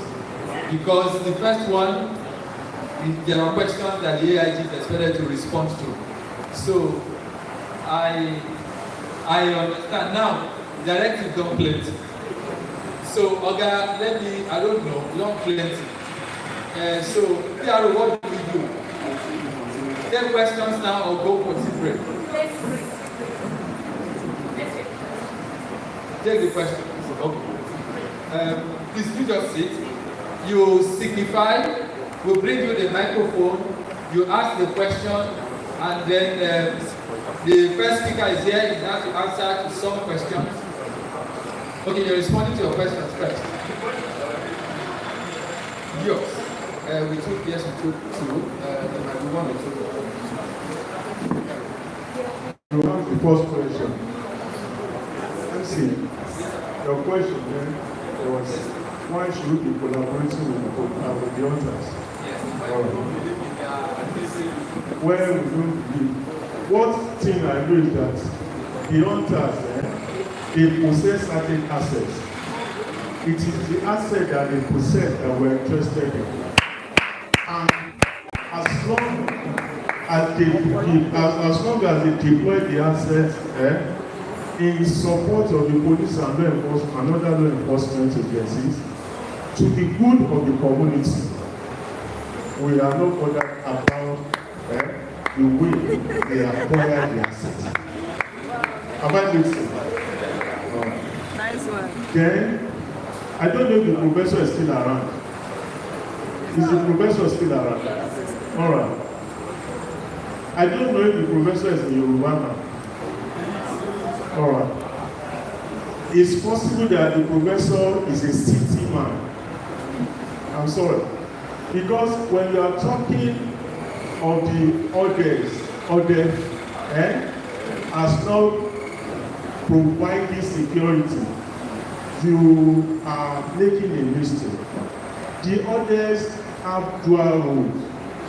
You know, the Yorubas will say, the others shouldn't get with the arrow, then you won't get with the other.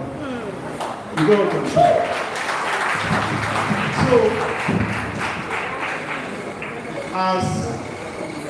as they go about hunting, they also perform that duty of providing security to their communities.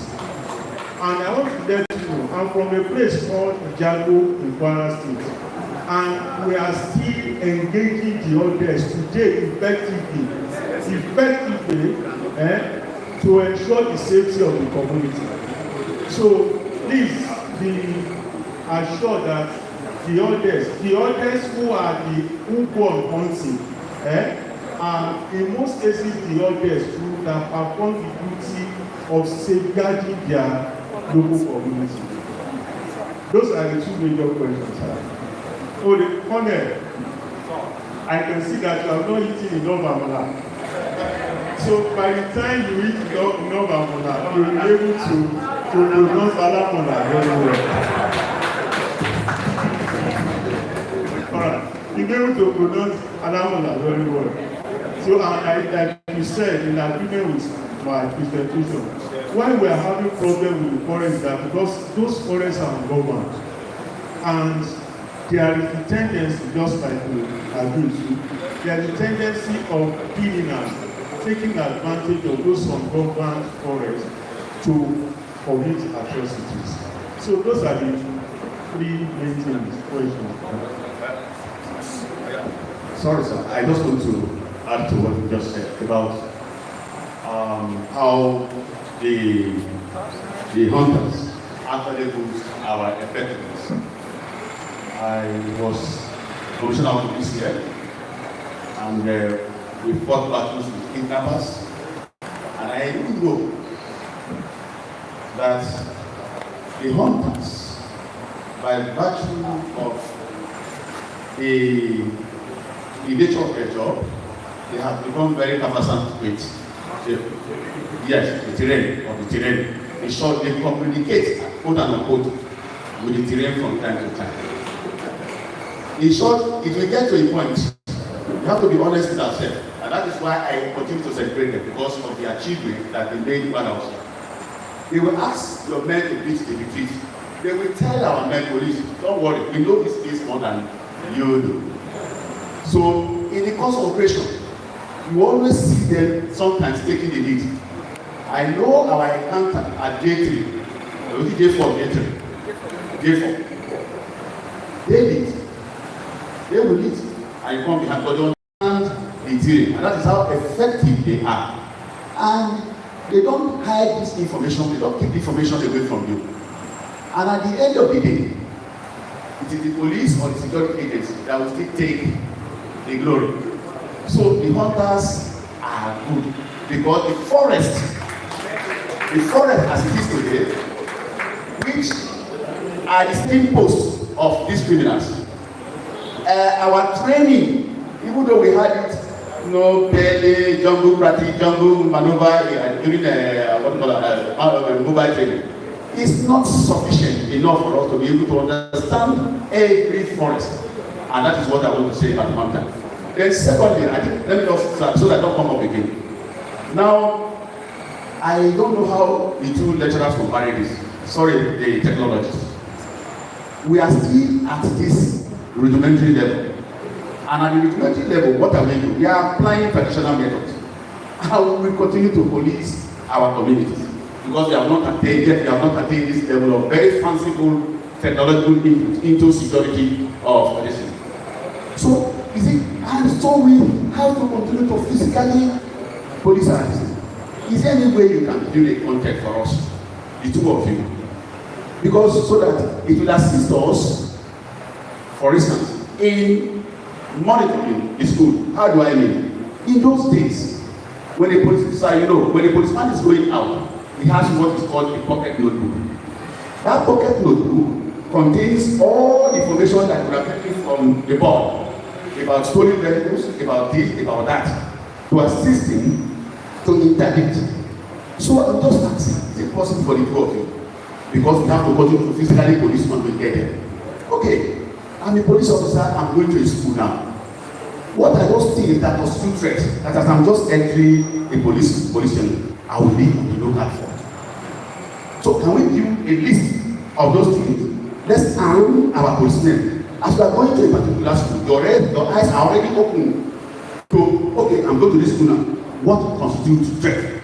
And what constitutes threat might be physical, especially in assist that is very policing. And if it is physical, it is about surroundings, it's about so many things. So I'm thinking that the technologists and our AIG can see that, okay, this is number 1 to 2. When you are entering the social school, this is what you should be on the lookout for. Then, when you are holding a meeting, it's an all stakeholders meeting. This should be the content of what should be, of your discussion or agenda at that particular meeting. Because we are still at the level we are now. In short, your lecture so engrossing. It's my prayer that we will get that particular level when we get the technology. Thank you very much. Thank you so much, Commander Jogo. Where we are working towards digitalizing policing in Nigeria, we cannot but still continue to use what we have. So we shall continue to deploy what we have until we are able to get to the level that we are seeking. Mr. Gosimi mentioned something about having a centralized data. We have been saying this for quite some time. And at a point in time, we suggested that we should adopt the database of INEC. Why we suggested adopting the database of INEC and to continue to build on it is that we discovered that almost all the criminals in Nigeria are on that INEC database. Because many of them are thugs. So and they register. But it seems, and it's good that what we are even talking about is reflected, it's very reflected here. We are talking of collaboration. Instead of us going it our way, everybody is going, and I know I mentioned it in the course of my presentation. Cooperation and collaboration, the need for synergy. We are wasting time, we are wasting resources. everybody is creating his own database, and at the end of the day, we are not achieving his own database. Immigration has its own, NIN has its own, INEC has its own. You be wondering, and despite this, and we know that policing has gone is technology and ICT driven now, but we seem not to be taking advantage of what we have. But I hope someday we will become reasonable and come together to do everything in unity. If there's no other question for me, can I step down? All right. Yes, sir. Okay. Where is Ezekiel? We will come to you. You speak to Okwalio's position. Okay, thank you very much, sir. Like I said the other time, you see, in solving this problem, one, the government of this nation must be ready that we want to solve this problem. I think we are getting to that point now, because the more everybody is having these mobile phones, we have access to information now. It begins to expose us to many things. It was in the past that when some people have access to news, they will now be the one telling us that this is what has happened. If you mention any news today, everybody will check it and confirm whether this is true or not. Way to go is what we have, Ogas mentioned here. Now, if they have not released that database, because a lot of things are there, we've been to many things, we've been to many stakeholders agreements, I've been discussing tech of radio in America since 2009, we've been discussing quite a lot of things. Some of these things, they have not solved this. But let's look at a communique out of this forum. What do we need to do? I believe we can start something. Let's start to get the database of all, let's write the institutions. Give us the phone numbers of the DSAs. Let's start from that. DSA record, let's have that. JAMB has the database of all the head of institutions in Nigeria, registrars and admission officers. They have that three. Let's start with having the three. JAMB has the data of the so-called registrar, BCBs and that in Ogun State. Let's start to have that. Let's harvest that data first. Now, when we harvest that data, we do for primary schools, secondary schools, nursery and primary schools, government-owned schools. Do you understand? Then, when we build that data together, then we can now begin to put up a small solution. It's not going to cost us anything to alert. When we are ready, we even have people that will invest and donate these solutions. That this is what we need to use this thing for, so that we can start using it. When we do it, do you know that today in Ogun State is the only state, you can go to anywhere, Ogun State is the only state in Nigeria where students of Ibepa secondary school, government school, not only about private, that can check their results online. It is only in Ogun State. We call it Odisera. It is only in Ogun State. The person in charge is my friend, he belongs to administration, this and that. He has the database of all students in the Waterside. Right. If a student in Waterside want to move to Imeko, move to Ijebu, move to Ikorodu, he has that data. They can just be transferred. Those things are used. So what we are saying is that we want to have this data first in WhatsApp. Now let's start now to identify what to do, and so that we start working on this thing. So that we leave them at the national level. Thank you very much. Thank you, I appreciate it. Okay, the PIO. I'm coming, don't worry. Thank you very much, sir. We are coming. I wanted to add and also answer to our composed question. He said that the moment you enter a school, what should you be looking out for in terms of stress? Now, every secondary school and every primary school have a security man.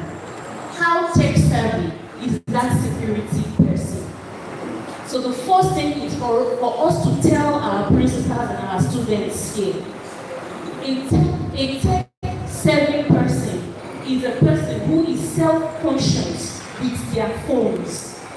I know that there are some people, when I send them a message on on WhatsApp, they hardly see it until after about 3 hours. So if a policeman is entering a school, the first contact he's going to have is with the security man at the gates. Now, is that security man at the gate a tech-savvy security officer? We do not have a database yet. So my advocacy is that every security man, every principal, every student should own a phone. The reason why you have your phone is first, activate your location on your phone. When you move around, people can tell where you have been at every point in time. That is cheaper than having a database. Secondly, every person here owns a phone.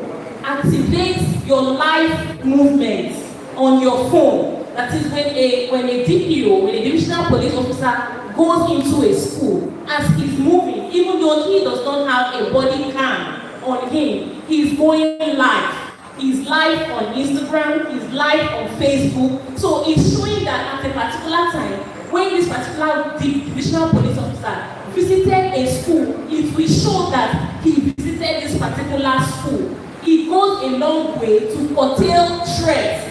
And if people are now aware that a particular school is live on their phone, on the internet, on social media, it reduces the number of threats that comes to that very particular school.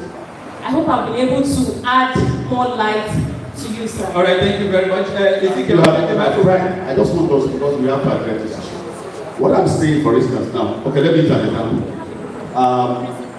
CSP, please. Just come.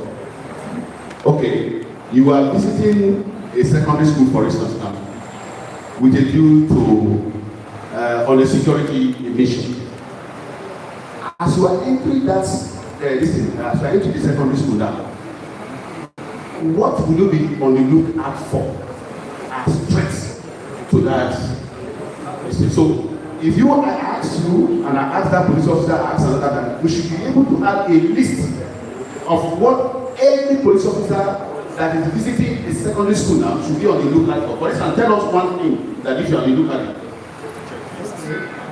One thing I was looking out for is anybody that is not on uniform around the school premises. It's a threat. So we can generate all of these things. Yes. Then when you generate it, you now circulate, like you said, you check the checklist, you now circulate it. Then, like you said, you have mobile. The mobile will now serve as our old former police book. All right. Thank you very much. Let me welcome to our list the Deputy Commissioner of Police in charge of operations, the DCP Bolade Mutal. Thank you very much for coming. Thank you very much, sir. Your lecture is well encompassing. Sir, what I want you to observe is this. If you are looking at Abeokuta Secondary School as a case study, you may not get it right. Somewhere like Edu, where we have more than 200 pupils in a classroom, densely populated. And at times, these students are outside roaming about the streets. Some who commit crime. Then, about 3 years ago, I had to visit the school, lecture them, impart knowledge on them, and gave a warning that anything from 9 o'clock, my policemen will be arresting any student from outside. Meanwhile, there's no charge for those students coming outside. It's just a moderate correction. At times, when they were arrested, I sent for their parents, what are your children doing outside? So these are one of the threats. One, the school is densely populated. Cannot contain the students. Two, some schools are not fenced. Which are equally threat alike. So all these things inculcated and equally bring threats. Secondly, sir, when we come to data analysis, I was here as an kidnapping when my CP was CP Kompo Ajuku was here. Sir, we raised an issue, very sensitive issue, and I know his effort for the state to acquire a drone to assist us. Then, kidnapping was at its peak. Alamala Bush, I found that bush for more than 9 hours with a team. It was terrible. Up to today, no drone in the state. And we need government input, active participation in the part of security. We cannot continue to be doing it on a manual, traditional abuse.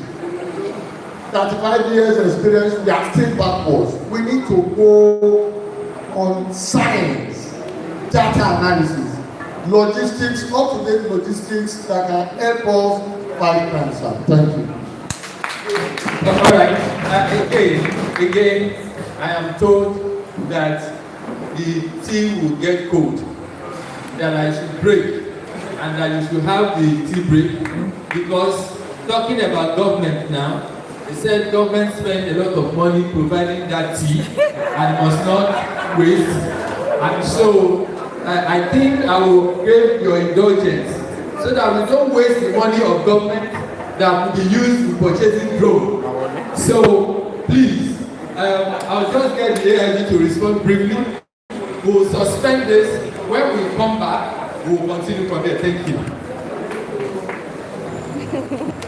Talking about friends, if you listen to my presentation, you will remember that I mentioned something about target handling, and I did mention that the school should be friends as a way of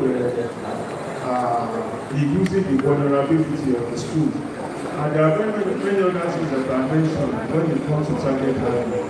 And you know, the essence of our gathering is to find a way of collectively working towards the safety of the school. It's not something that the police alone can do. Talking about those students who are almost roaming the streets, it is not for you alone to do.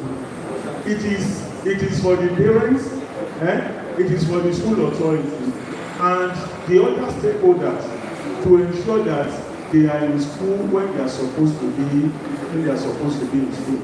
And if you look at my presentation, no, it is not a presentation that only deals with the city, but with wheresoever our schools are going to serve. Thank you very much. Okay, thank you very much, AIG. I want to believe very strongly that the AIG is not leaving us yet. I'd like to again appreciate Kompo Edward Awolowo Ajogun, an encyclopedia of security. Very distinguished Nigerians. As we take this break, it's going to be for a couple of minutes. I will have to make this announcement, very, very important. Number one, the VIPs should file out first. And the VIPs include the garrison commander. Please begin to proceed now. Of course, Madam, the NSCDC commandant, the representative, please join me. My Oga David, please. Your name is also on the list. And resource persons. Of course, Kompo Ajogun, you are an automatic member of the VIP. Yeah, so please, you can start proceeding. Somebody is waiting to lead you to the tea stand. Resource persons, please go join them. The area commander, please.